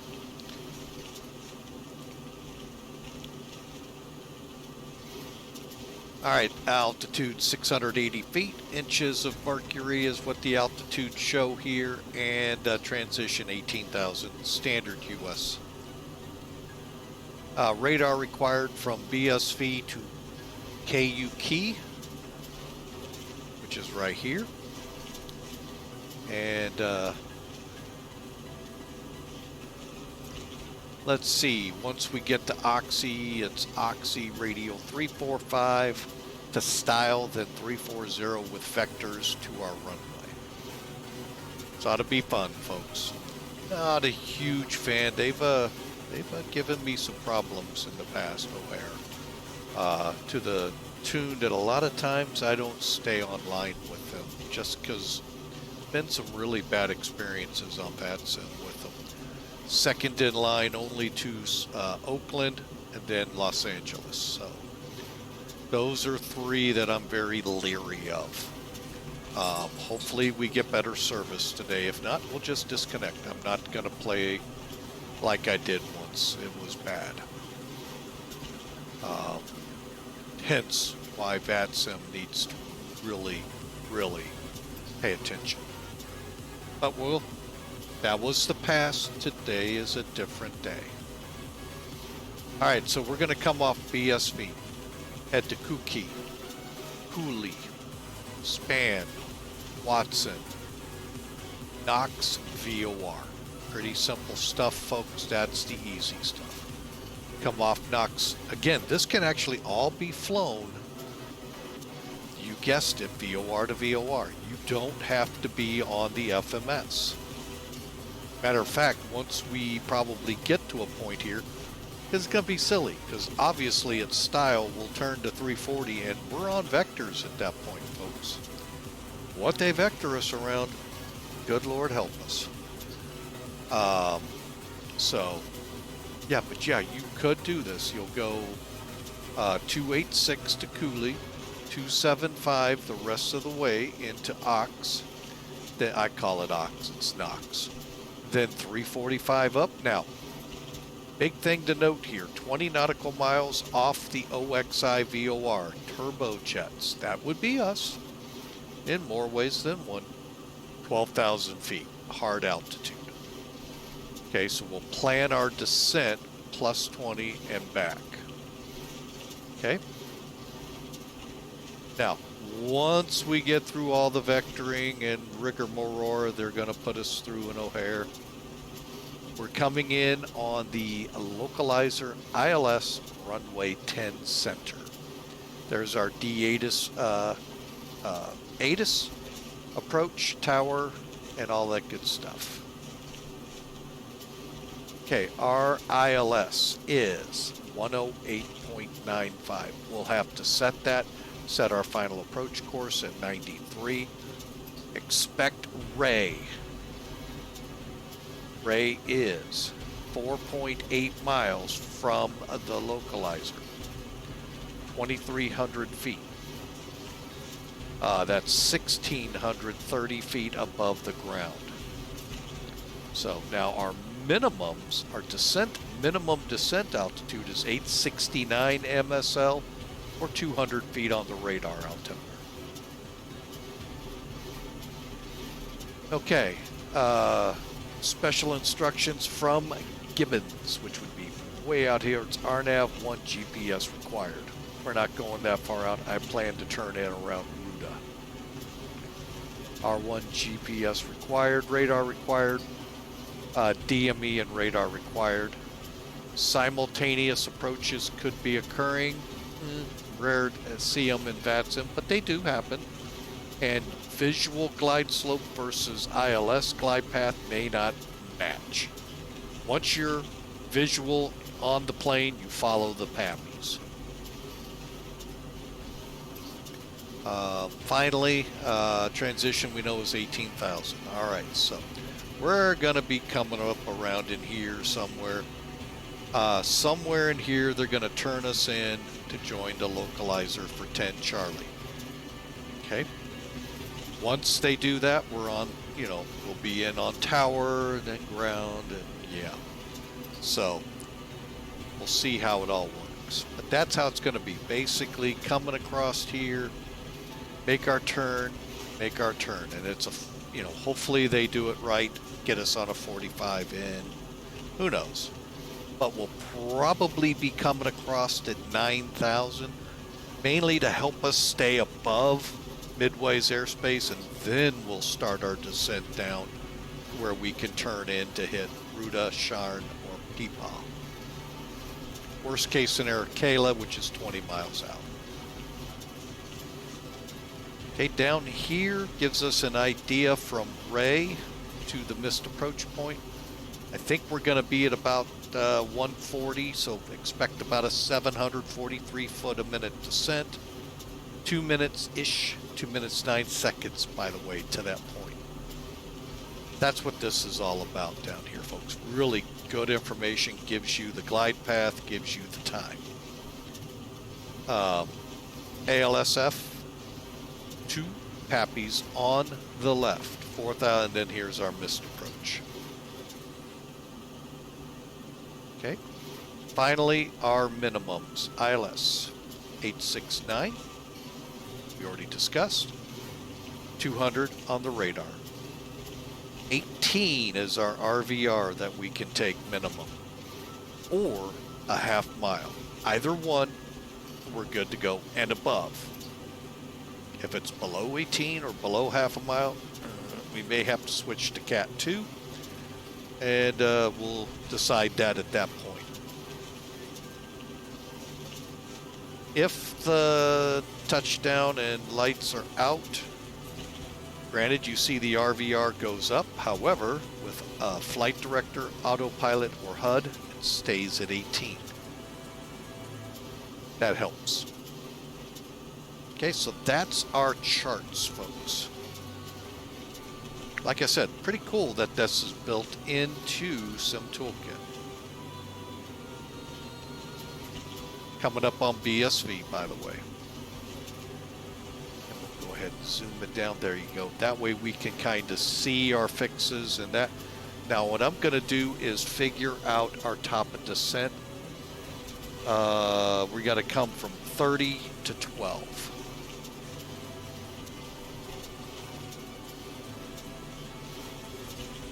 Why'd I do it that way? 30 minus 12. 18 times 3. 54 miles. We'll throw in, we'll pad it. 15. 69 miles. Okay. Now, that actually makes things kind of easy.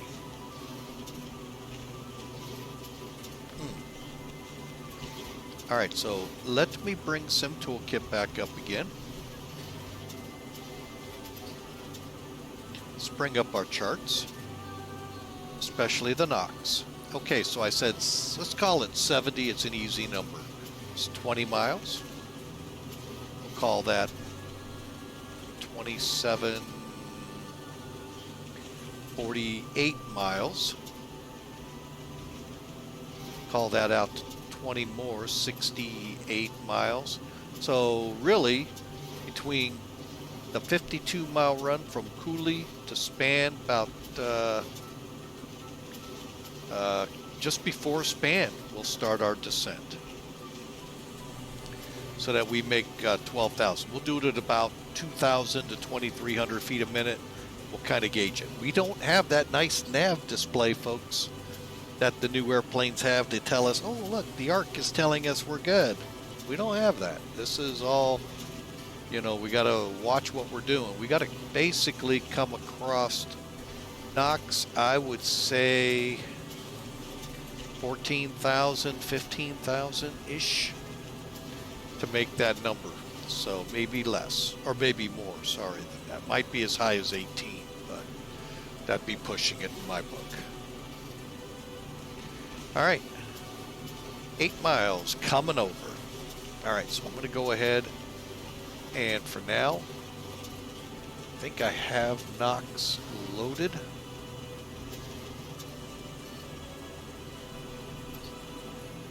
So I'm going to go ahead and flip that over, see if we're picking it up. I'm thinking we may not be. No. Okay, we will get it here because, well, actually, no, we won't. All right, so coming off Biggs.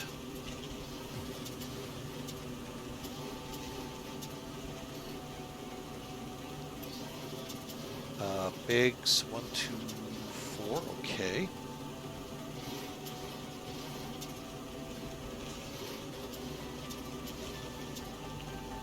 Two, 8, 6.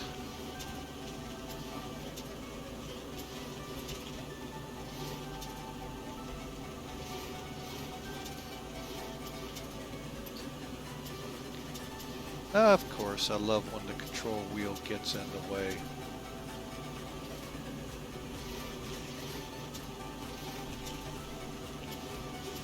Okay, we got a 121-mile run now to Kooky.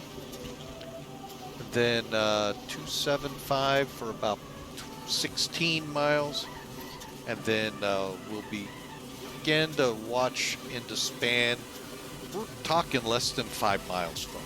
So we'll start our descent, plant it to about 2,300 feet, and then offset it as needed. All right, so for now, folks, we're going to kind of relax in the home stretch here, and we'll see you in about 5 minutes or so, 5-10 minutes.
All right, folks, we're back with you, and we are on the arrival into O'Hare.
All right, so we've been maintaining 0.80 really well here at these EPR settings. So our descent is planned right before spawn, unless told otherwise.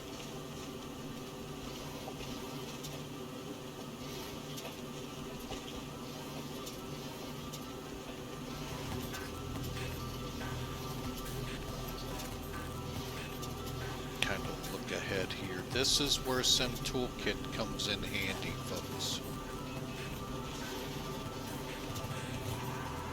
See how I'm able to look ahead and see what's ahead here? A lot of whatever going on here, but really, other than this aircraft here, which might be a midway one outbound, let me see. Yeah, midway. Not a lot going on at O'Hare. That one's shows the wrong direction. Outbound, that's good. But overall, folks, I don't see a lot of traffic in there. So we're going to keep going and plan our descent about right here, 12,000. Then style, and then I'm planning to do my 340 and then head off to intercept the 10 center approach runway, which will be a 270. Just got to watch coming over midway, make sure I've got plenty of altitude between, you know, for the traffic area.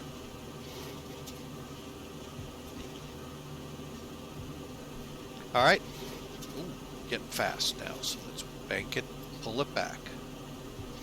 Somehow I bumped it, I must have. Let's come back a little. Okay, while we're at it, let's switch over to landing here. 3025, is that gonna be it? Now it's going off of X-plane weather. So you may see a disparity here. 3010, yeah, big time. But we're going to VREF at 124. Okay, get a piece of paper ready. All right, so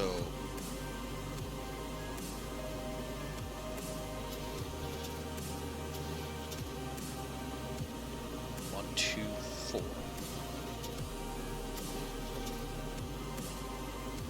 All right, now the one thing I don't like, you don't tell it what runway, so you don't know your distancing.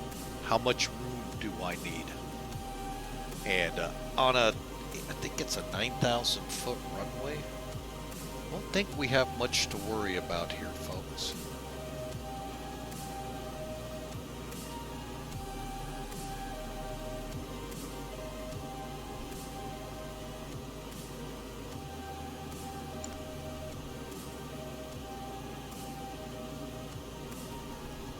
It's either 9 or 10,000. So let me do a quick look here. Yeah, it's 10,800. Call it almost.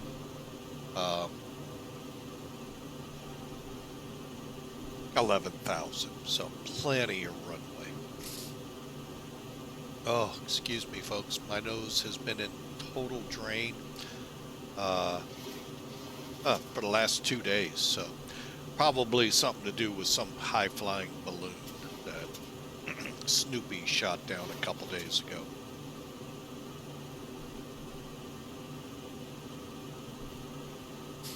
All right, but anyway, that's as far as I'm going on that one, folks.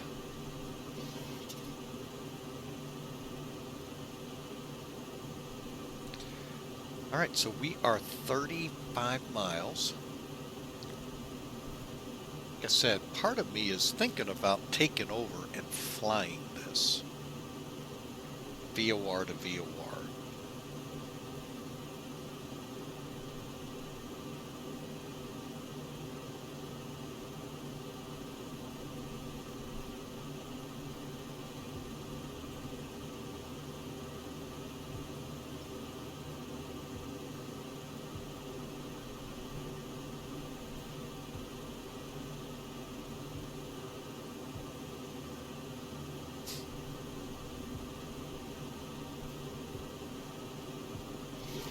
Knox should be showing up.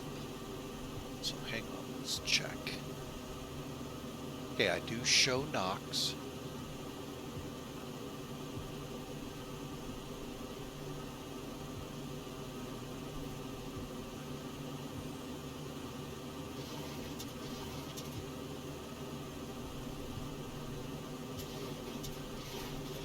You know what, folks?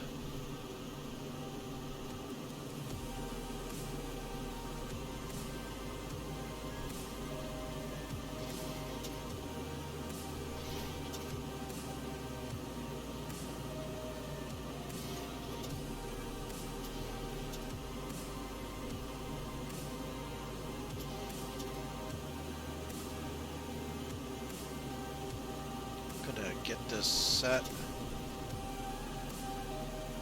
I'm gonna go to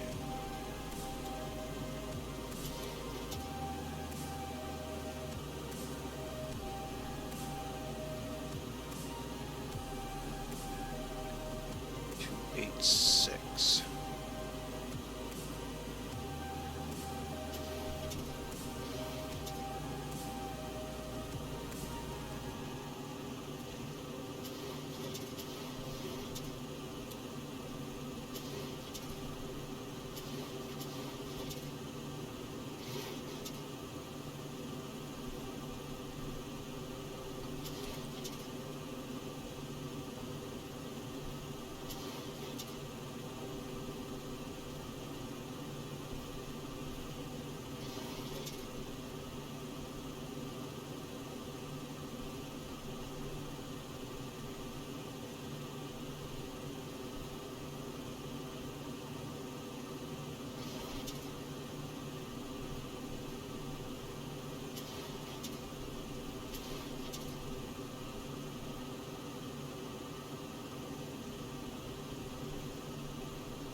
Actually does not look like we're picking up the VOR.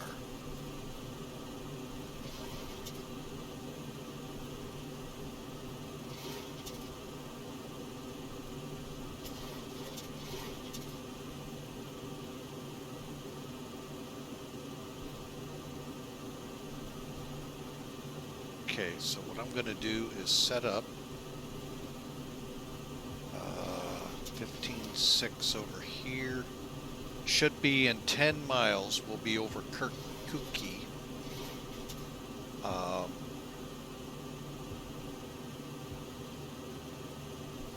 On a radio 95, so getting really close. Then I'm going to turn to a heading of 275 to intercept.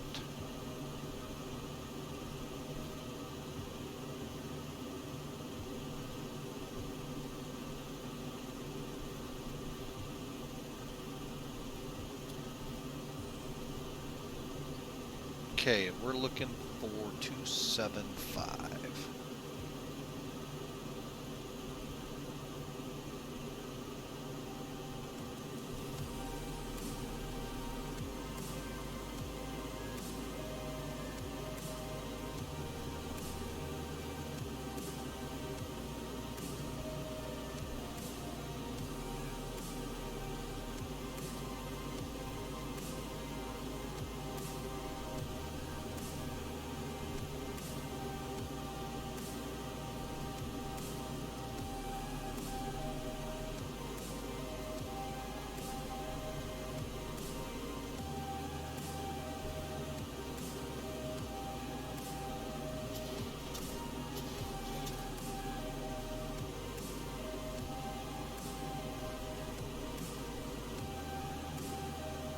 Okay, we should.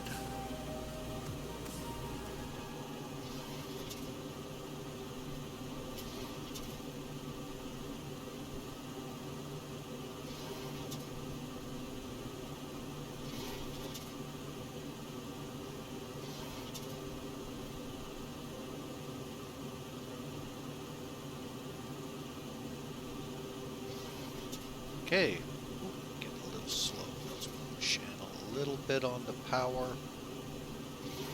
See what I mean, folks? It starts getting a little tricky now.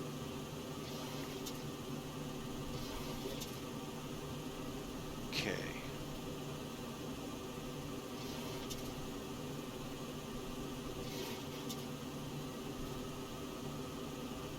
Set for 275. And Cully.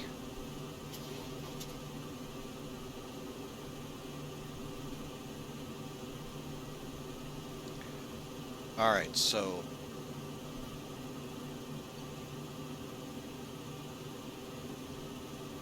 I'm going to go ahead and kill the music. Let's get set up for descent just in case. Shoulder harnesses, anti-ice, and ignition all on. Altimeters will be set as we drop below transition. And EPR bugs will be set here momentarily. Fasten or fuel balances, heat, hydraulics, and AC pressure set. A little bit more. Know we're about to do it. I haven't even come over Cluey yet.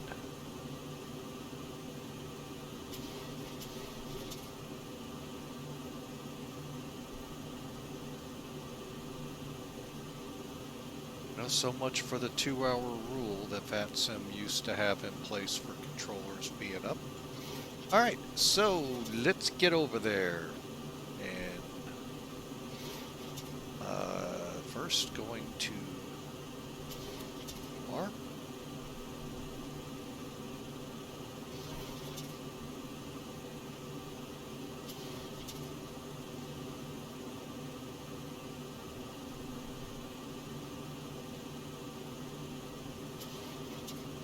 Switch to nav.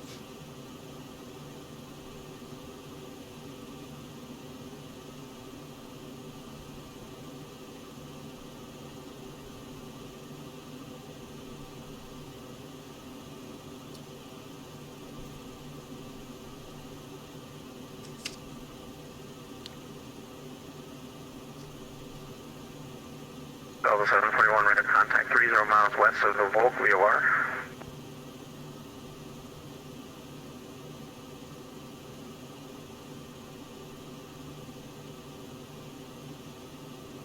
Center Clipper 21 with you, flight level 300 inbound O'Hare for the 10 center approach. 21 Chicago Center, squawk 1012. 1012 for Clipper 21.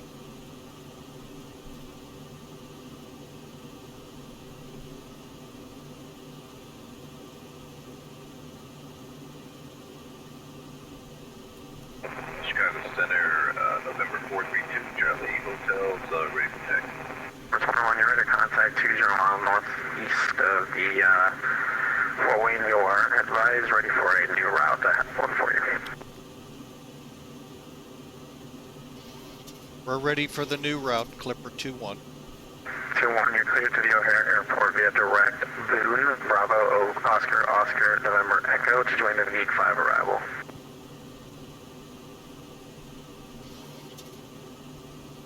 Any chance we could get that by text? Don't know why we're doing this, but gosh dang it, they're doing it again.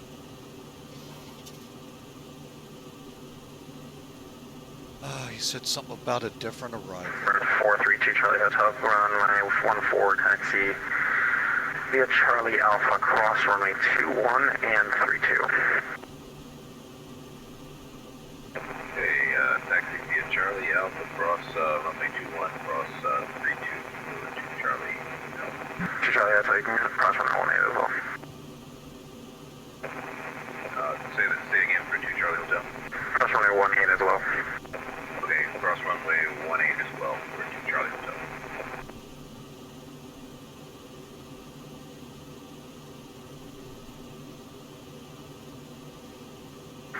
I want to get that reroute. Center, this Clipper 2-1, did you say direct Veek, Victor, Echo, Echo, Charlie, Kilo, and then on to the Veek 5 arrival? Negative, direct Boone, Bravo, Oscar, Oscar, November, Echo, and then to join the Week 5 arrival. Copy. Direct Boone, then on to the arrival for the Veek 5. Clipper 2-1. I read that correct. Chicago Center, good afternoon, Tito 8561 13.6, 11330. And of course it's an RNAV, folks, so now I can't fly it in. Hey, City 561, Chicago Center, good afternoon, squawk 6720. 720, 561. Which 11 cross Boone and maintain 1000, the O'Hare altimeter 3010.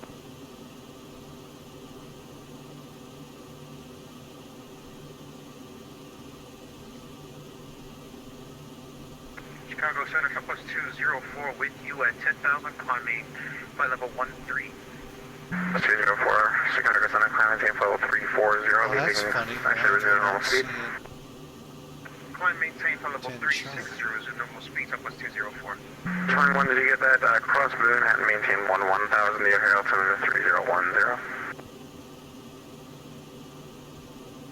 Why am I not seeing 10 Charlie?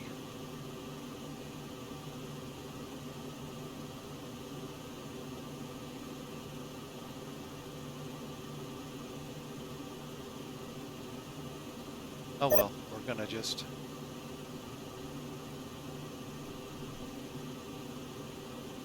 Sorry about that. Clipper 2-1, crossing Boone at 11,000.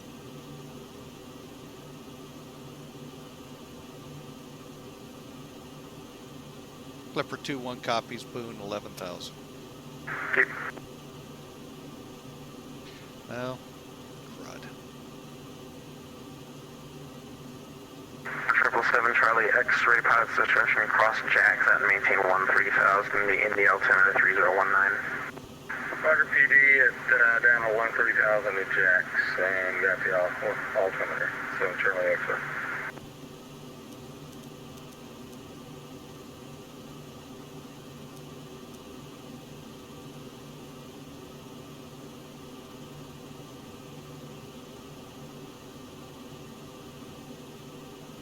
So 2144 to maintain 1000, the Grand Rapids altimeter 3020. Down to 1000, 3020, Southwest 2144.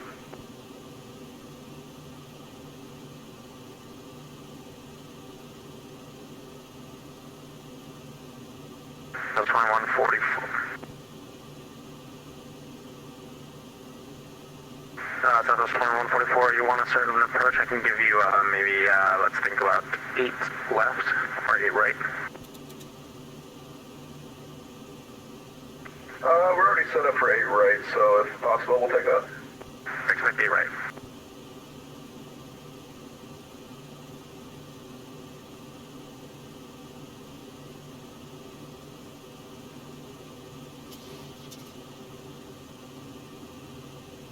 One Echo Zulu, runway 27, clear to land. Runway 27, clear to land, and Black is a...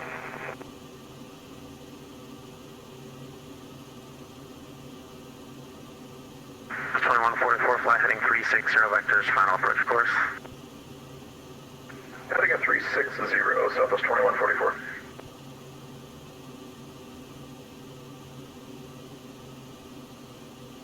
All right, folks, sorry. Hopefully this is all the fun we have to go through. Let me... Center afternoon citation, 7 Romeo Papa at 13,000 for 15,000. Center Romeo Papa, Chicago Center, climb maintain level 410, leaving 13,000. Resume normal speed. 410 and resuming normal speed at 13,000, 7 Romeo Papa.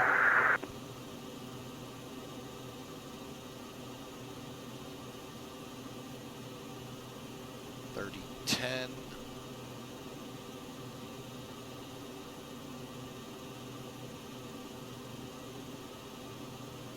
All right, hopefully that's the worst we have to go through with them.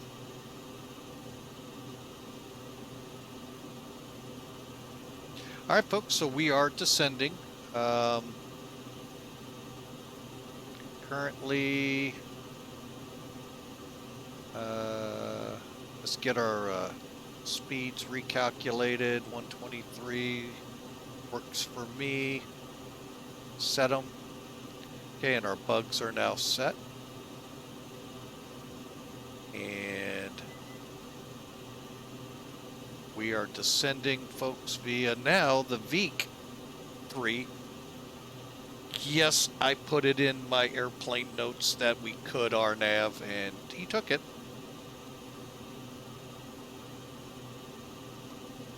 Of course, the words "not able" could come out of my mouth, but we'll play nicely. Right now, we're just gonna... The bad thing is now the bug won't stay at 280 like climbing, so we got to keep adjusting. So we'll bring her down. Put VEEK up here on the map. And we're going to remain positive, folks. That's all we can do. United 187, other minus base to the east. Cleveland's offline. Radio service terminated. Frequency change approved. Good day. So, we're going to remain positive and try to get this in here safely. All right, let's pop some speed brakes. November 432, Charlie Hotel, ready to go over.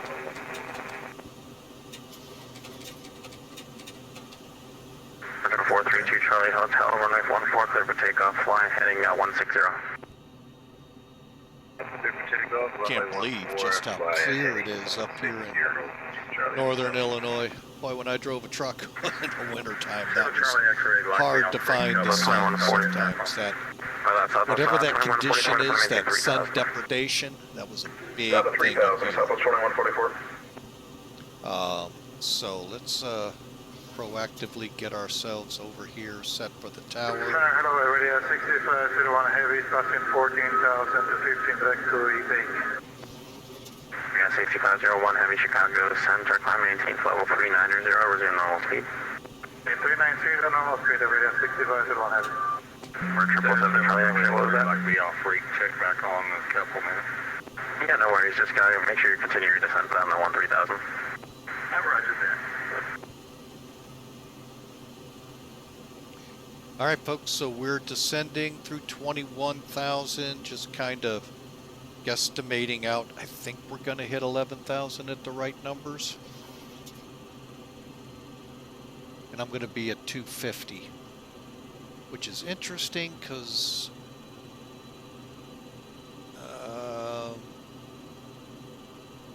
not really sure, with no altitude encoding in here, as to what altitudes we're really supposed to be at, other than what ATC tells us.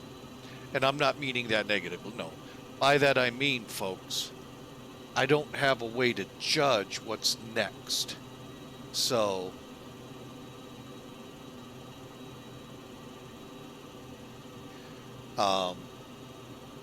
yeah, this is a weird ride. 561, leaving Myers Base to the east, Cleveland's offline. Radio service terminated, frequency change approved today.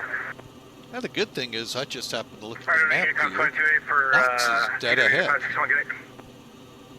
So, I mean, for the good part there at least.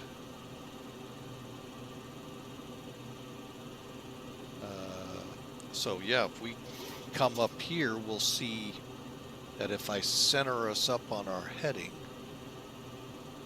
432 Charlie Hotel, radar contacts altitude. Leave it 27 for 3,000. 432 Charlie Hotel, radar climb maintain flight 110, or correction, not flight level, maintain 1000. Climb and maintain 1,000. Charlie Hotel. Mustang 7 Charlie, encourage that. So, 777 just Charlie, kind of roger. checking things out, direct boon. Chicago Center, ranking 2225, 10,500 for 15,000. 2225, Okay, Chicago 30, Center, radar climb maintain level 350, leaving 13,000, resume normal speed. On to level 350, normal speed after 13,000, ranking 2225. Chicago Center, Korean 702, good day with you for Hotel 360.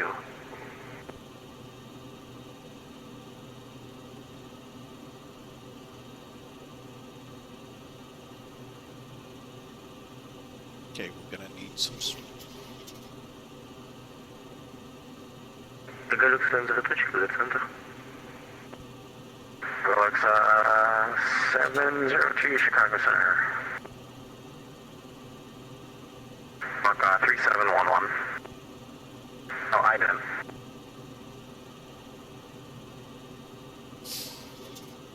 Okay, I am gonna come off the descent because we're really coming down hard. Galaxy 702, radar contact. Welcome.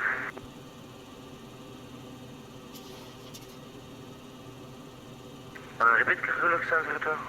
Galaxy 702, Alright, cross yeah. river at maintain Ease flight level up a little 200. bit here.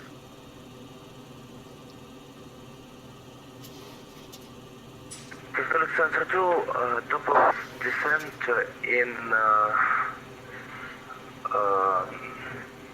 6-4 miles and okay, Roma, Hotel India, Victor Roma and Hotel 200, Galaxy 702. 2144, fly heading 070, join the runway 9 or localizer, or runway 8 localizer. Right turn to 070, join the 8 right localizer, Southwest 2144. So just give me a 50 heading on that and then join it. 50 heading instead, join the 8 right localizer, Southwest 2144.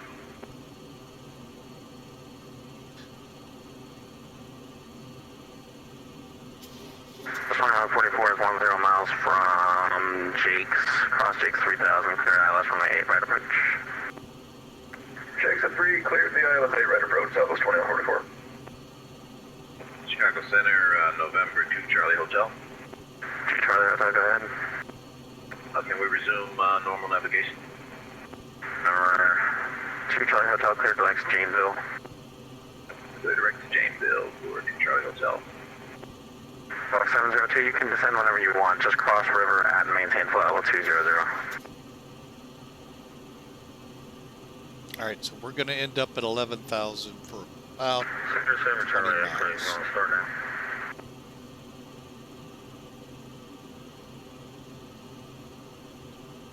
That's why we've eased up to about 77 Charlie, I forgot. Yeah, Mustang 7 Charlie, X-ray, we're starting now. okay.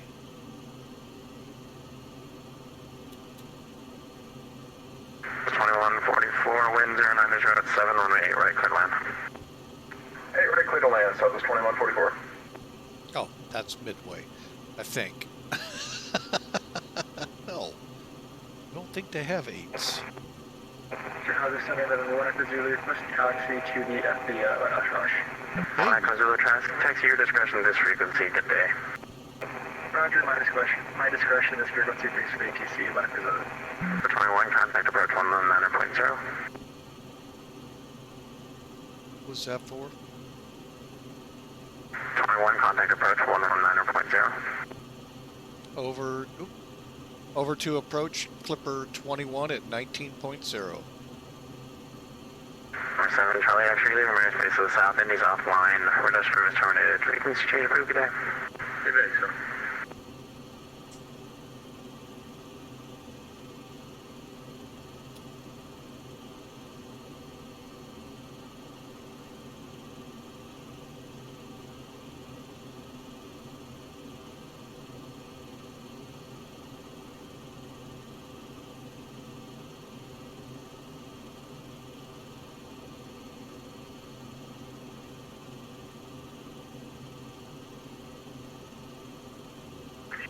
Departure, hello, American 2573, ready for taxi. American 2573, Chicago departure, demo 1.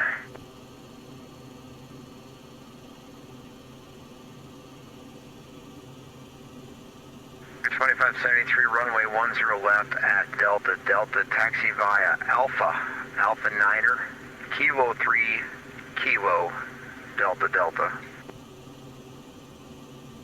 Your taxi via Alpha, Alpha Niner, Kilo 3, Kilo, Delta, to Bravo, Bravo, America 2573. After Kilo, it's Delta, Delta. It'll be runway 10 left at Delta, Delta for American 2573. Okay, thank you, sir. After Kilo, Delta, Delta for American 2573. Approach Clipper 21 with you, approximately 8 miles from Boone on the Vicky Vecchi approach. Sorry, the call sign again. Clipper 21. For 21, got it. Chicago approach, ATIS information. Standby 1. We'll get that. We'll get that. No problem. Yeah, ATIS information. Zulu is current. Expected ILS runway 10 center. Roger. We'll expect ILS for runway 10 center. Clipper 21.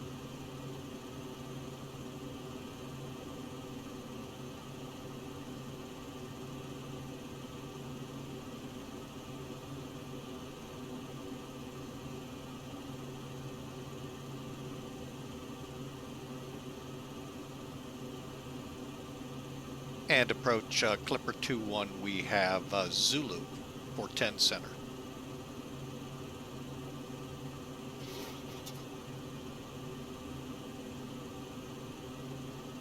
And approach Clipper 21 has Zulu for 10 center.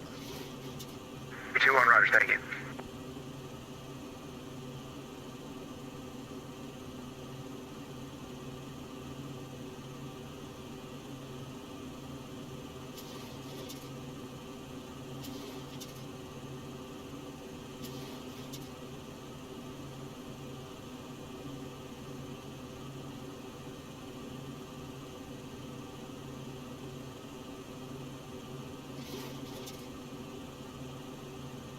My guess is months is when they may start us down, only because of Midway. Once we clear that traffic area, then they're clear to start lowering us down. 10 Charlie folks will put us, if we can get our Ruta, that's a 10-mile final. So, and that's at 4,000. Worst case scenario, Peepaw, 6,000. So we'll see how they work us in.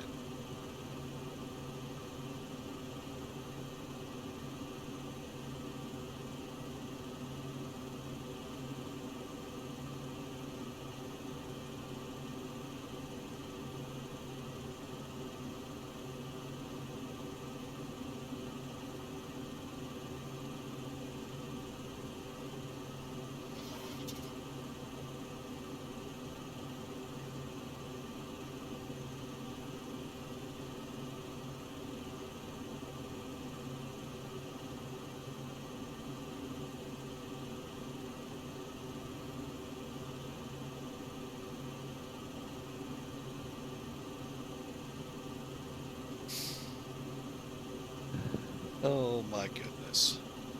I have a nice big dog here just wanting to be loved on.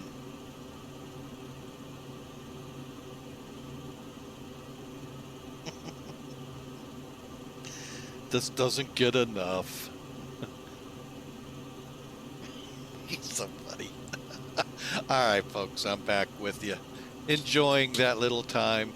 Alright, so let's start slowing up here as we're drifting in. I don't think they want us at 250. Chicago approach, November 4, 32 Charlie Hotels with you, 1000. 432 Charlie Hotel, Chicago approach, roger. I believe this information, Romeo is current to page, airport altimeter 3007. Expect the visual approach to, let me get to your runway, standby.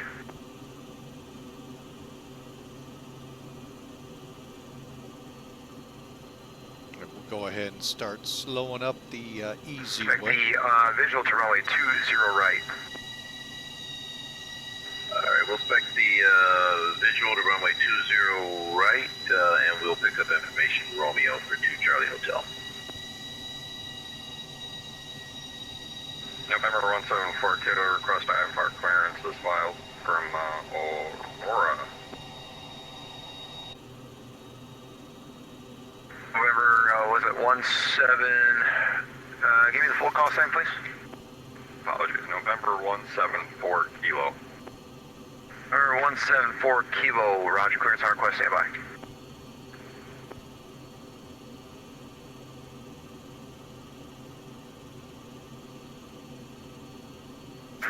Chicago approach, Southwest 262. We got information uniform midway, ready to taxi. Hey. Southwest 262, roger, runway 22 left, taxi by Tango Yankee. Runway 22 left, taxi via Tango Yankee, Southwest 262.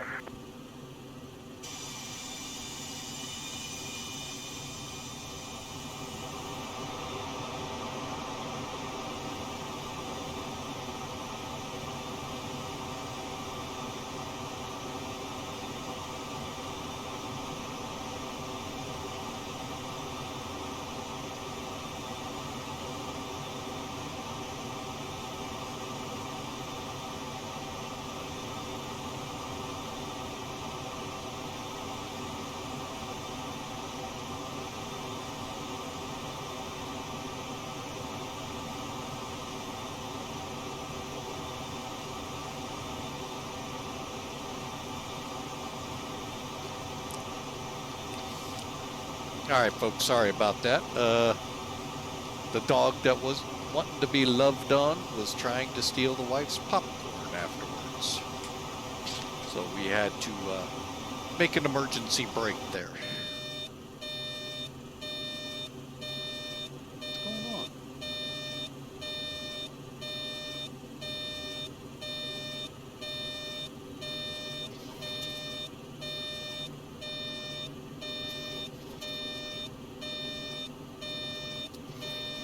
Clipper 21, descend and maintain 7,000. Down to 7,000, Clipper 2-1.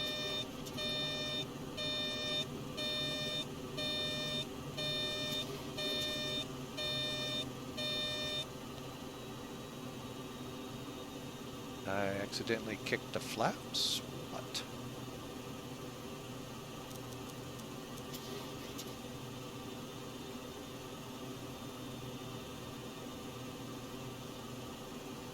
One 174 Kilo, clearance available, as ready, copy. Ready to copy, November 174 Kilo.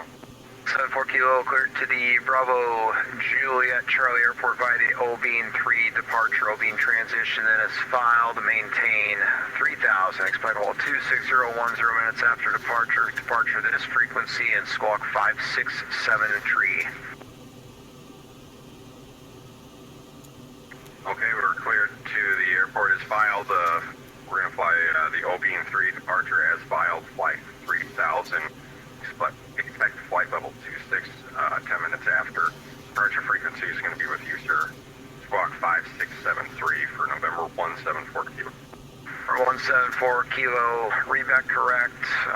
Expect runway 15 for departure. Call for taxi. We'll call for taxi November 174 Kilo.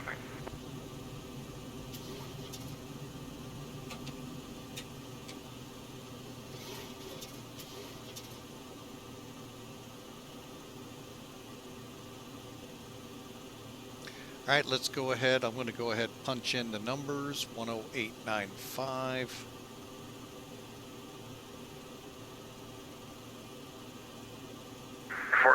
Charlie Hotel, turn left heading 080, descend and maintain 11,000. Turning left to 280 and maintaining 11,000. Charlie Hotel.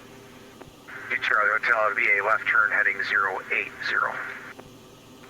That's 080 left turn for Charlie Hotel. 21, descend and maintain 4,000.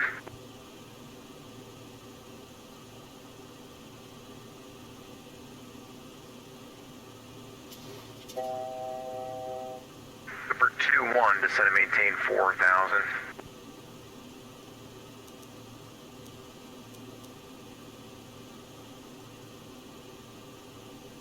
Okay, I got to get a heading change here, folks. Number 21, Chicago. Clipper 21 down to 4,000. Just working a couple things. Ran out of my route here. Southwest 262, holding short runway 22 left, ready for takeoff. Southwest 262, Roger, wind, 14012, gust 20, turn left, heading 140, runway 22 left, clear for takeoff. Left turn heading 140, clear for takeoff 22 left, Southwest 262.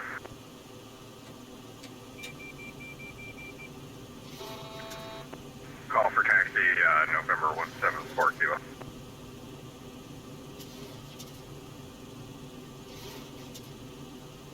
November 174 Kilo. Runway 15, taxi via Alpha, cross runway 36, hold short runway 33.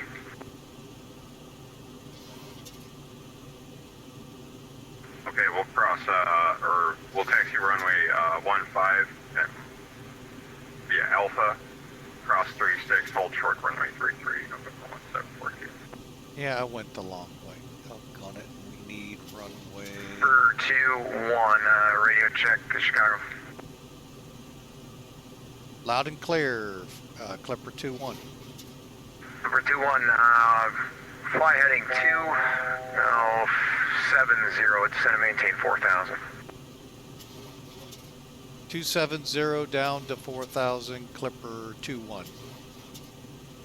432, Charlie Hotel, turn left, heading 010, descend and maintain 5,000. Good approach for Alexander to good day with you, crossing 180, descending to Fear, Foxtrot, India, Yankee, Echo, Romeo to 11,000 feet. 702 Heavy, Roger, Chicago approach, Shadis information, Alpha is current, expect Alice, runway 10 center. Expect I was approach runway 10 center, Alexander.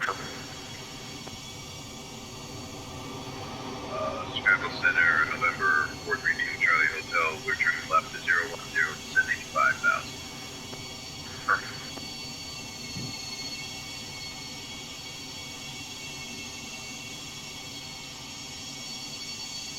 For 21, turn 20 degrees to the left, please.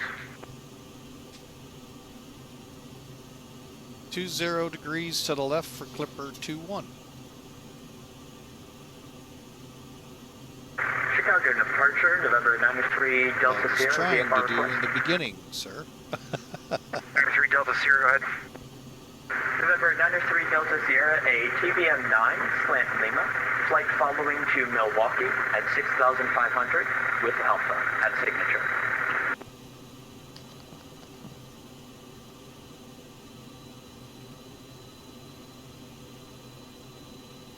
Where are you at? What, on the ground? At Signature. Or which airport? Sorry, O'Hare. Right, okay, stand by. Southwest 262, level 3000. This 262, Chicago departure radar contact, climb maintain 5000, proceed direct Lukey. I want 5000, direct Lukey, Southwest 262. And Chicago approach, American 2250, 9 is on the Shaney 2 RNAV, arrival at 13,000. American 2258, Chicago approach, roger, ATIS information alpha is current, expect to house runway 10 center. I expect 10 center, LS, American 2258. For 2-1, turn right now, heading 270. Alpha, holding point, runway 10 left. Stand by, Clipper 2-1, turn right, heading 270. 270, Clipper 2-1. American 2573, Chicago departure, fly runway heading runway 10 left at Delta Delta, clear for takeoff. Clear for takeoff, 10 left to Delta Delta, American 2573.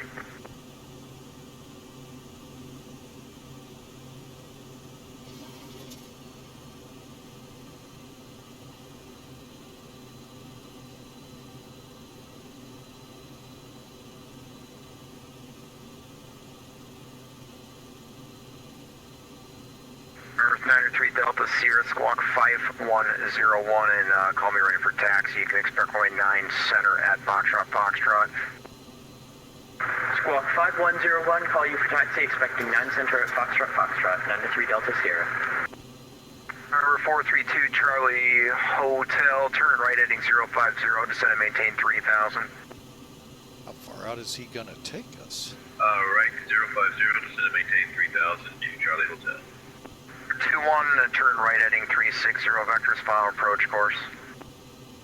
360 for Clipper 2-1, cleared for vectors. 2-1, maintain 210 knots. 210 knots, Clipper 2-1. Aircraft on the ground, Aurora. Cross runway 33 at Alpha, taxi, continue taxi by Alpha Bravo, hold short runway 9.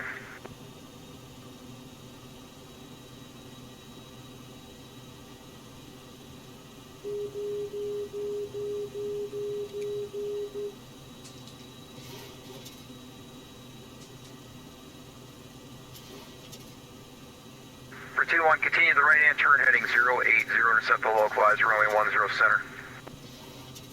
Continuing 080, Clipper 2-1. 432 Charlie Hotel, turn right heading 090.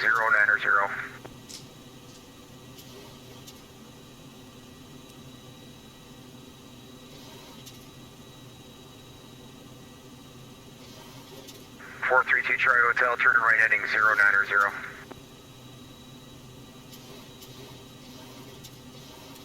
Plus 262, contact Chicago Center 120.35. 12035, Southwest 262, good day.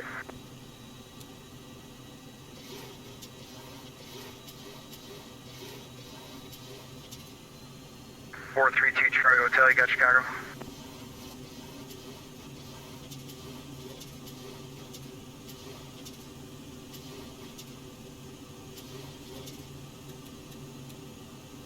For 2-1, 6 miles from Sharn, cross Sharn at or above 4,000, clear for the house, runway 10.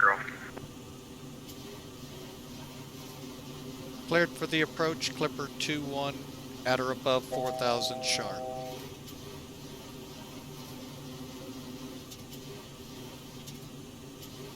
Why did I all of a sudden go 2573 Chicago. fly? American 10573, go ahead. 2573, climb, maintain 15,000, proceed direct Bacon. 5,000, direct to Bacon, 773. American 2258, right turn heading 070 when able, proceed direct Barry. Alright, right turn 070, direct Barry, when able, American 2258. American 2258, when able, intercept the localizer, runway 10 center. Alright, when able, we'll intercept the localizer 10 center, American 2258. 432 Troy Hotel, radio check.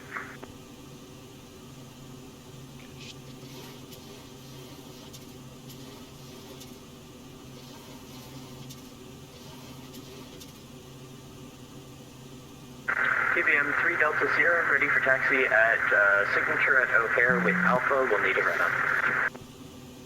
Niner 3 Delta Sierra, roger, runway 9 center at Foxtrot, Foxtrot, taxi via Tango Tango, Delta, Foxtrot, Foxtrot, cross runway 4 left, let me know when you're ready to go. Runway 9 center at Foxtrot, Foxtrot via Tango Tango, Delta, Foxtrot, Foxtrot, cross 4 left, November 93 Delta Sierra.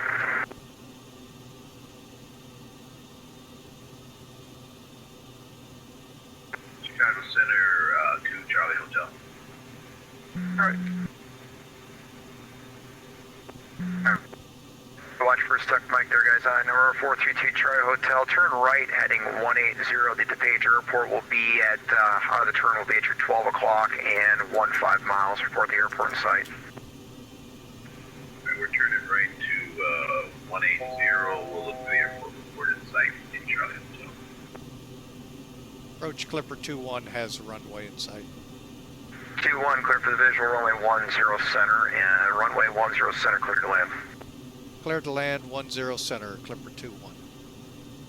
2573, contact Chicago Center 120.35.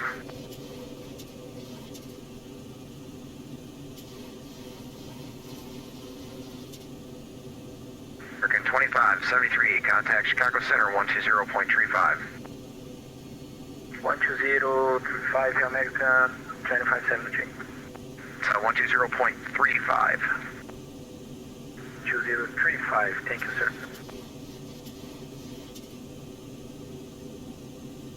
American 2258, descend and maintain 4,000. Descend and maintain 4,000, American 2258. Roll up 702 heavy, descend and maintain 7,000. 7,000,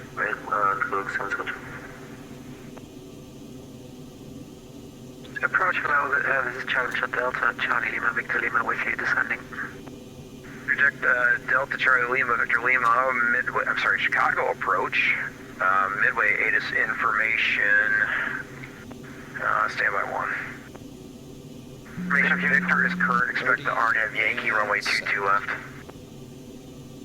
Uniform and expect RNAV Yankee for 22 left, Lima, Victor Lima.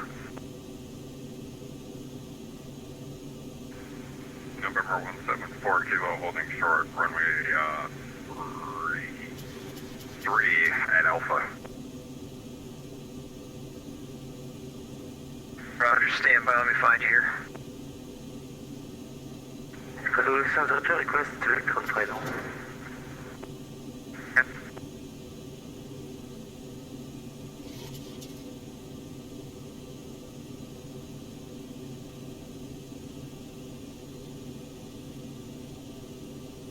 All right, folks, a lot happened there. Aircraft holding short at Alpha, say again. November 174 Kilo holding short Alpha, Aurora Airport to runway 15. Instructed, we're holding short 33. Roger, sorry, sir, so I appreciate your patience. Cross runway is 9er at Bravo, taxi, continue taxi runway 15. Okay, we'll continue taxi Bravo to cross 9er, and to continue taxi to run 5. Thank you, sir.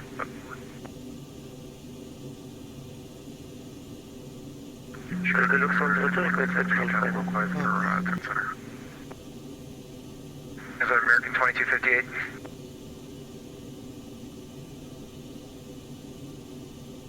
Tower 32 Charlie Hotel, I report that's your, let's call it your 1 o'clock and 900 miles, report the field site.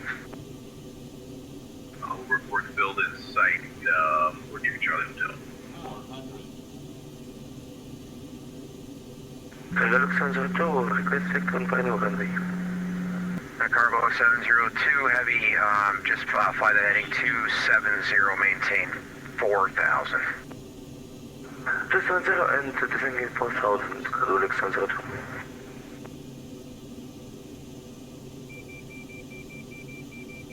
100.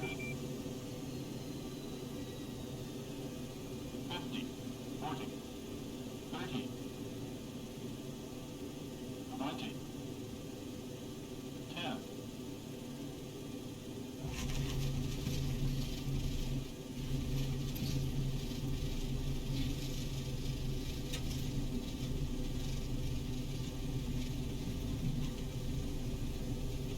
Chicago, approach Bus 947, request push on T Tango. Bus 947, push on Tango, approved, call for taxi. Bus 947. Chicago Center, 2 Charlie Hotel, we've got the field in sight. 432 Charlie Hotel, roger, clear visual, runway 20 at right at DuPage. Clear for the visual for 2 right, 20 right at DuPage for 2 Charlie Hotel. 432 Charlie Hotel, just start your descent now, please. Copy that. 2 Charlie Hotel, traffic will be at your 11 o'clock, 4 miles eastbound, 737 at 4,000.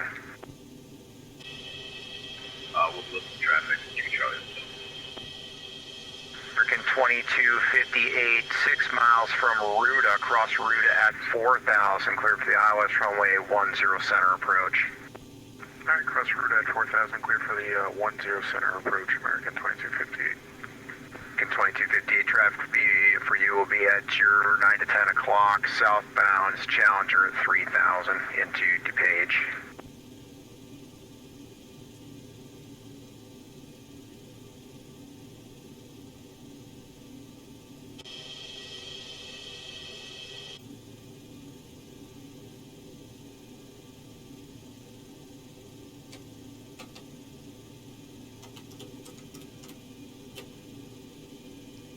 And approach Clipper 2-1's off 10 Charlie at Papa 5. For 2-1, say parking. Echo 11, Terminal 2. Hey, Clipper 2-1, taxi. Let's go ahead and make a left-hand turn onto Papa, right, Charlie, Charlie, hold short, only 10 left at Charlie, Charlie. Left on Papa, right on Charlie, Charlie. We'll hold short of 10 left.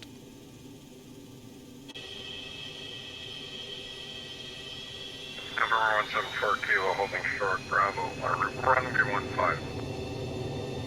Number 174 Kilo, fly runway heading runway 15, clear for takeoff. Runway heading, cleared for takeoff, 742. 432 Charlie Hotel, DuPage, wind 1060 at 9, runway 20 right, clear to land. Runway 20 right, clear to land, 2 Charlie Hotel. And 2258, O'Hare wind 150 at 11, runway 10 center, clear to land. Alright, 10 center, clear to land, American 2258. Chicago, approach at audits in Southwest 945, Montana. Hell, he's taking me all the way down. Following standby. Southwest 944, Chicago, approach, ATIS information, Victor is current, expect the RNAV Yankee, runway 22 left. Expecting RNAV Yankee 2 to left, Southwest 944.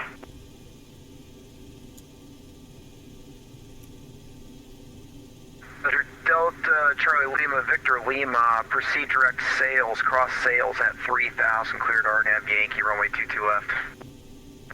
Direct sales at 3,000, cleared RNAV Yankee, Charlie Lima, Victor Lima. Bridge, good day, this is 6 Alpha Charlie, we have Victor. Southwest 6 Alpha Charlie, Chicago approach, roger, ATIS information, Victor is current, expect the RNAV Yankee, runway 22 left approach. Yankee 22 left, 6 Alpha Charlie, thanks. Book 702 heavy, turn left heading 180, vector spot approach, course maintain 210 knots.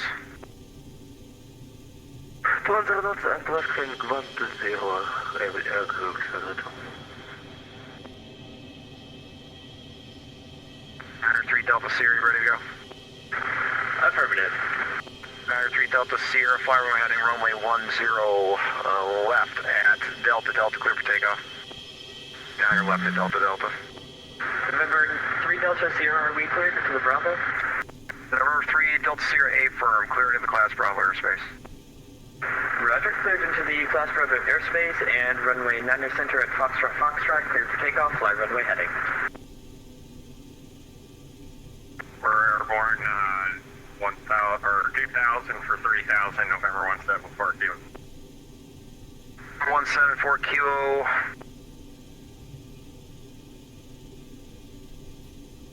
Roger, confirm you're squawking 5673.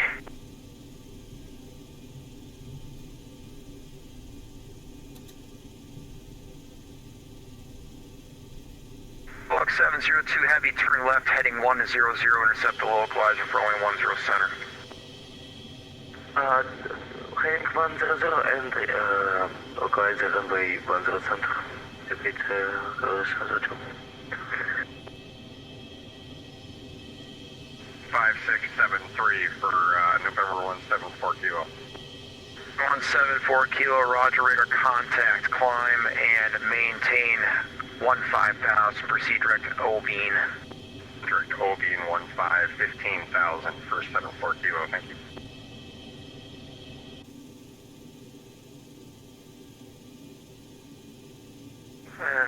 Southwest XLJ, confirm we should maintain 1,000.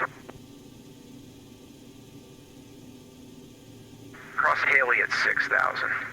Thank you. Chicago Bridge, Southwest 947, ready for taxi, T2 left. Southwest 947, roger, runway 22 left, taxi by Tango Yankee. Tango Yankee for 22 left, Southwest 947. Departure November 3 Delta Sierra, 1800 for 3000. For 3 Delta Sierra, roger, stand by.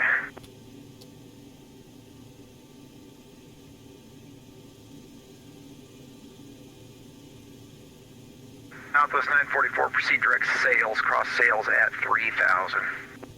Direct sales, it's at 3,000, 944. 93 Delta Sierra, roger, radar contact, say destination. Milwaukee, November 3 Delta Sierra. For 3 Delta Sierra, roger, left-hand turn on course, altitude to your discretion. Altitude our discretion, on course, November 3 Delta Sierra.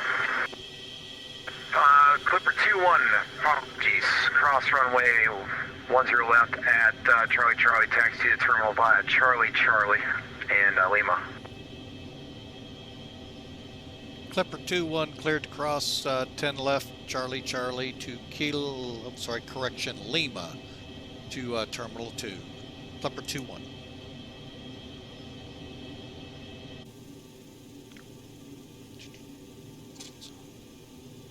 Chicago approach, good day, Southwest 767 with information Victor, descending 6,000 feet, speed 250 or slower.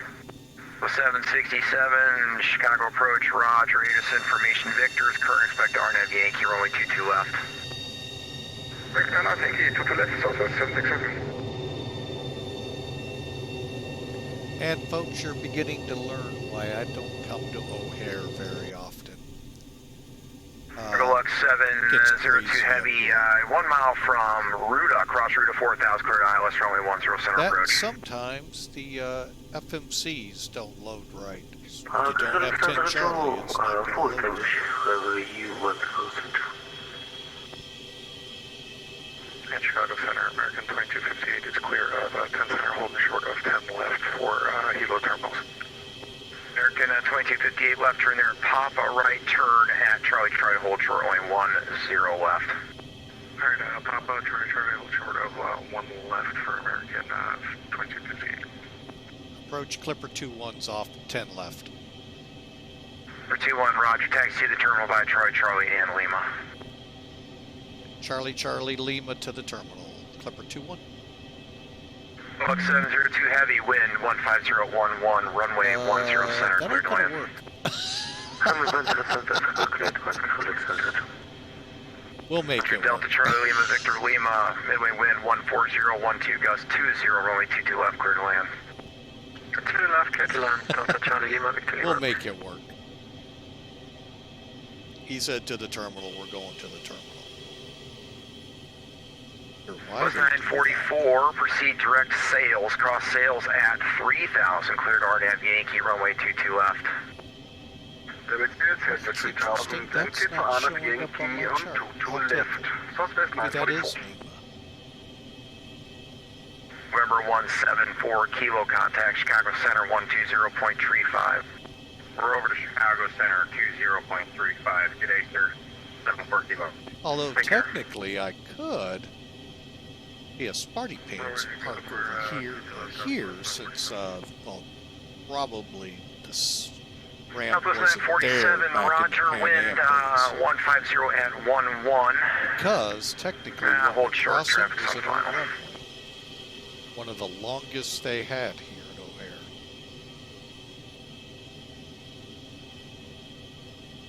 And almost one of the worst accidents ever. Southwest 6 Alpha Charlie, after Haley, proceed direct sales. After Haley to sales, 6 Alpha Charlie, thank you. Alpha 767, same for you, sir. After Haley, proceed direct sales. RNAV Yankee 22 left. After Haley, direct sales, RNAV Yankee 22 left, Southwest 767.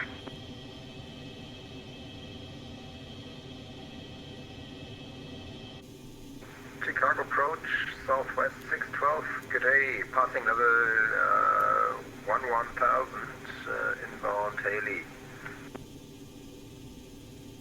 Alpha 612, Chicago approach. Roger, this information Victor is current expected RNAV Yankee runway 22 left.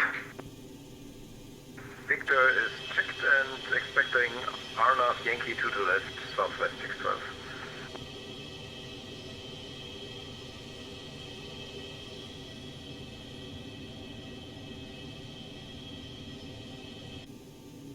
American 22, disregard.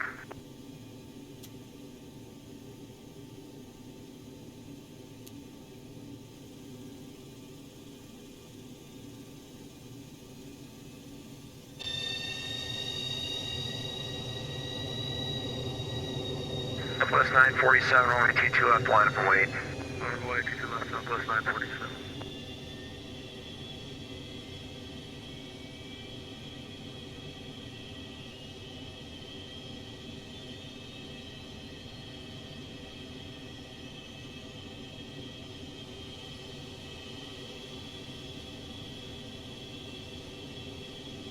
Southwest 944. Us, sales at 3,000, clear for the RNAV Yankee, runway 22 left. Roger, clear for the RNAV Yankee on 22 left and sales at 3000.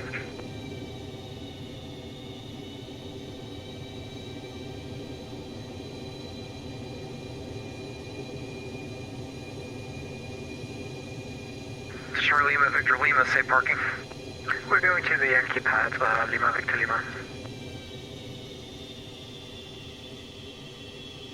Delta Charlie Lima, Victor Lima, Roger, taxi via straight ahead. Straight ahead, Lima, Victor Lima, thanks. Southwest 947, wind 14012, gust 20, turn left, heading 140, runway 22 left, clear for takeoff. Okay, and the brakes are set. Alright, we're in the blocks. Wow. Alright, shutdown's real simple. AC, APU readied. I'm heading one more time for Southwest 947. Heading 140. And 2258, cross runway 10 left at Charlie, Charlie, taxi to the ramp via Charlie, Charlie, and Lima. Have a great day. Alright, 10 left, cross Charlie, Charlie, Lima to the ramp, thanks. Lux 702, heavy, safe parking.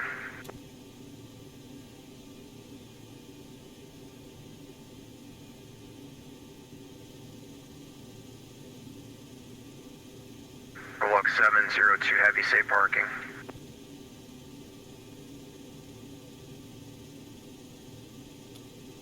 Runway 702, runway 1 center located via Hoto. Okay, we on the blue. Sorry, say again. Runway 1 Yes. center located via Hoto. Let's get these engines shut down, get us on the ground cart, and see how we did. Lux 702, heavy, Roger. Are you going to the south cargo today? Yeah, we need cargo. Stand cargo Lux 702. Cargo Lux 702, heavy, turn left at Papa. Second left turn, Charlie, Charlie.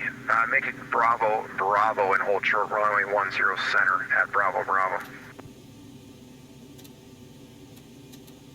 Left Papa and continue Charlie, Charlie, Bravo. Head code shuttle Bravo Bravo, runway 10 center. Cruise center. Roger, good afternoon, Southwest 1668, we have Victor, requesting from Minneapolis, we are at Midway. Southwest 1668, roger, this information, Victor's current standby for PDC. Roger, Southwest 947, 3000. 947, Chicago departure, roger, climb, maintain 1 to 5,000, proceed direct dent. 15000, direct dent, Southwest 947. Bus 944, wind 14012, gust 20, runway 22 left, cleared to land. Clear to land, Southwest 944. All right, folks, sorry for the quietness here, just finishing up a few things here. The 791, roger, Chicago departure, standby for PDC. Get to you guys as quickly as I can here, I got a few to clean up. Roger that. All right, and we're going to go ahead and disconnect. This just got ridiculous, like always as it does here. All right, so... All right, we'll get that on. Actually, I want to put that over here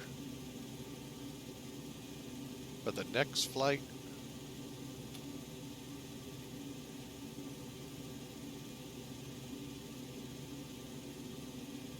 That for that flight, and there, that'll do it. All right, so let's take a look at this, folks. It was a challenging approach. We ran out of fixes, so we had to make do, and I noticed it and I just couldn't get to it because they kept talking to me. All right, and as remembered, as always stated, and boy do the controllers hate it when you fire it back at them, I'm going to aviate before I navigate. Correction, before I communicate. Aviate, navigate, communicate. In that order. But anyway, that all aside, according to Pan Am Virtual, which is right now all that matters,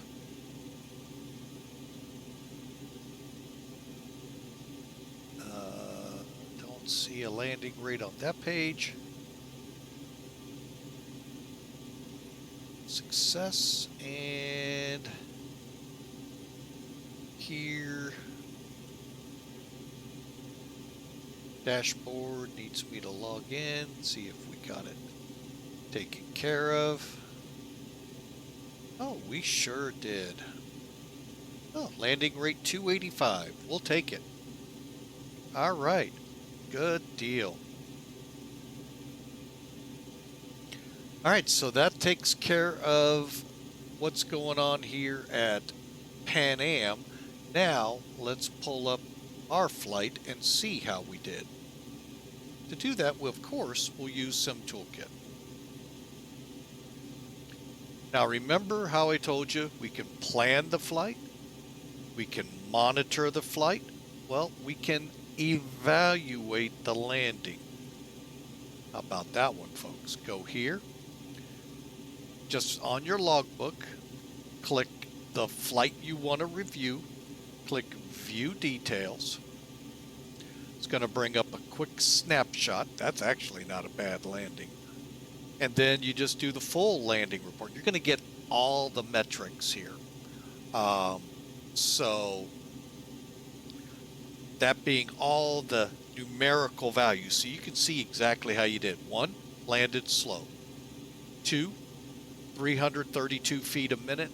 Not the worst, not the greatest, but the people felt it. We had a good thud. Welcome to O'Hare.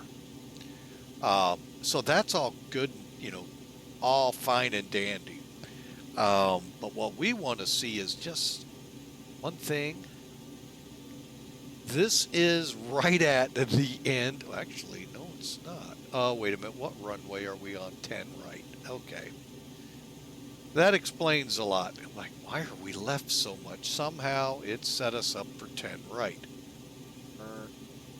Okay, so it's kind of hard, but you can see what we did here, folks. The threshold starts here.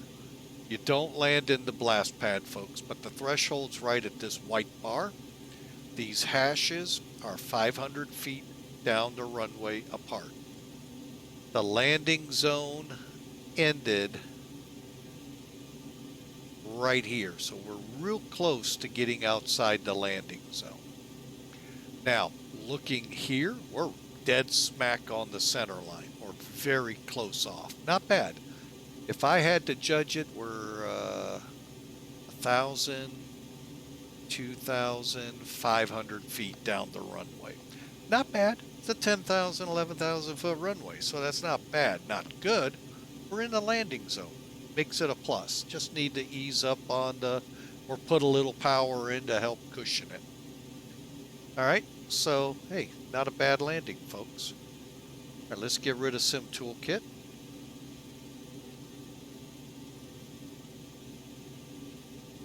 Let's see what all I can clean up here. We don't need VATSIM anymore. And folks, this has actually been a really good run.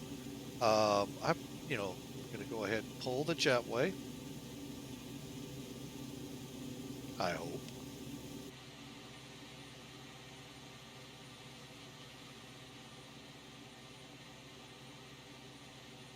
Huh, why is it not going back?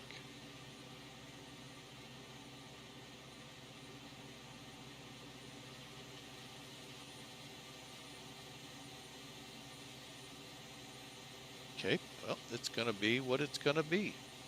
Get the air stair up. And what we're going to do is we're going to try to rewind the flight. Should work really with no troubles.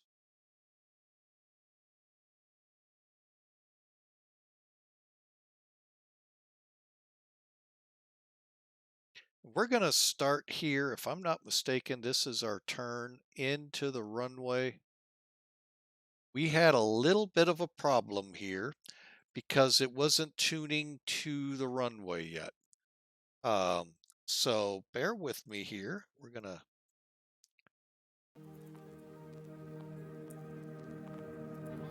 let's get better music than that.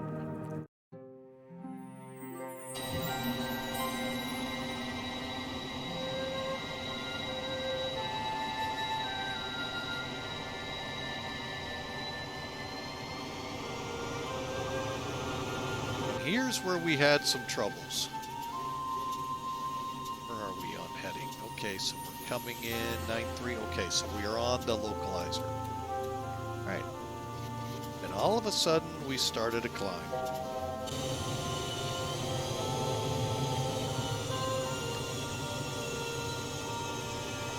Passing DuPage.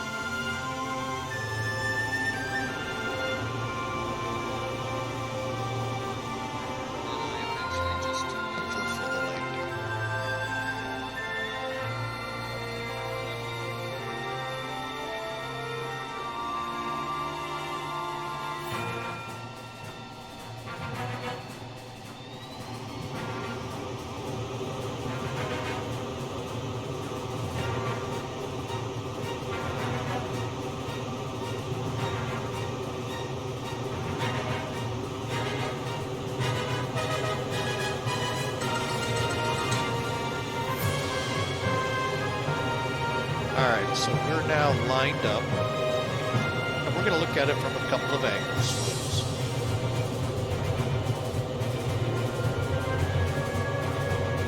All right, stable.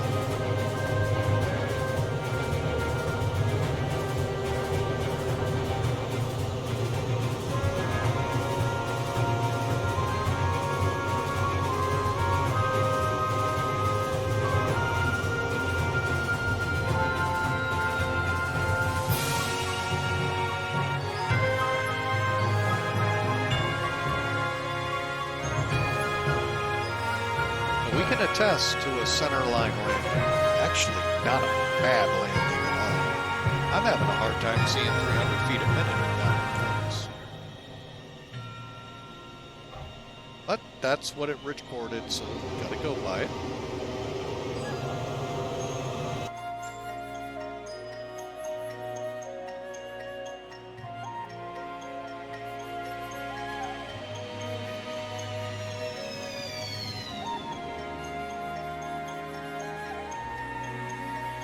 That really looks good, folks. Let's all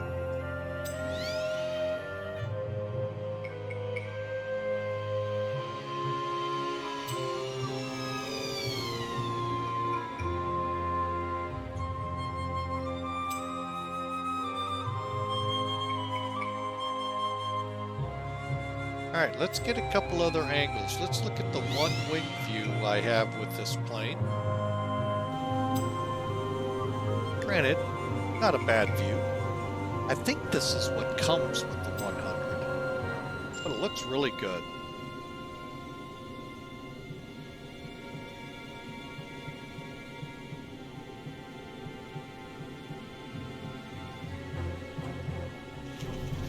Boy, I'm really kind of lost, folks, to say that's close to 300 feet a minute. Sim Reap, I don't know what they recorded at, but they did.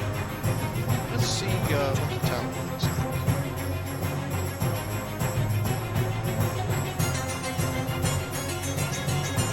Little high. There's your landing right there.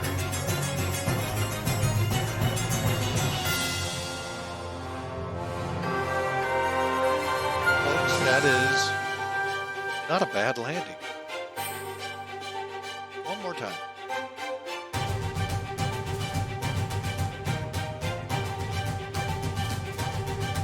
You're aiming right here.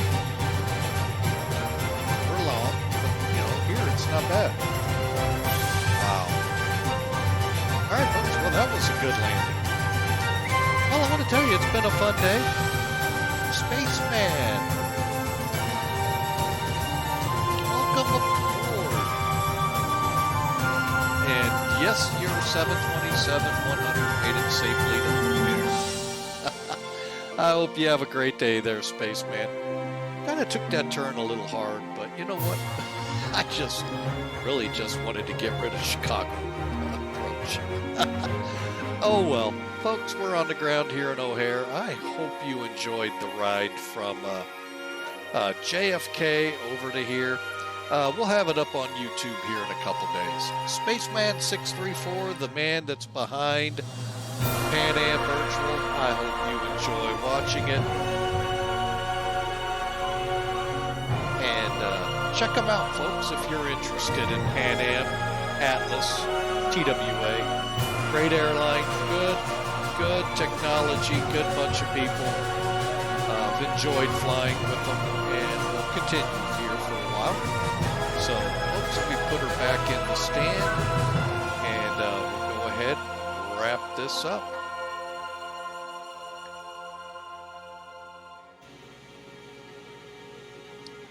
So, again, folks, thanks for flying with Mike today. Hope to see you Wednesday.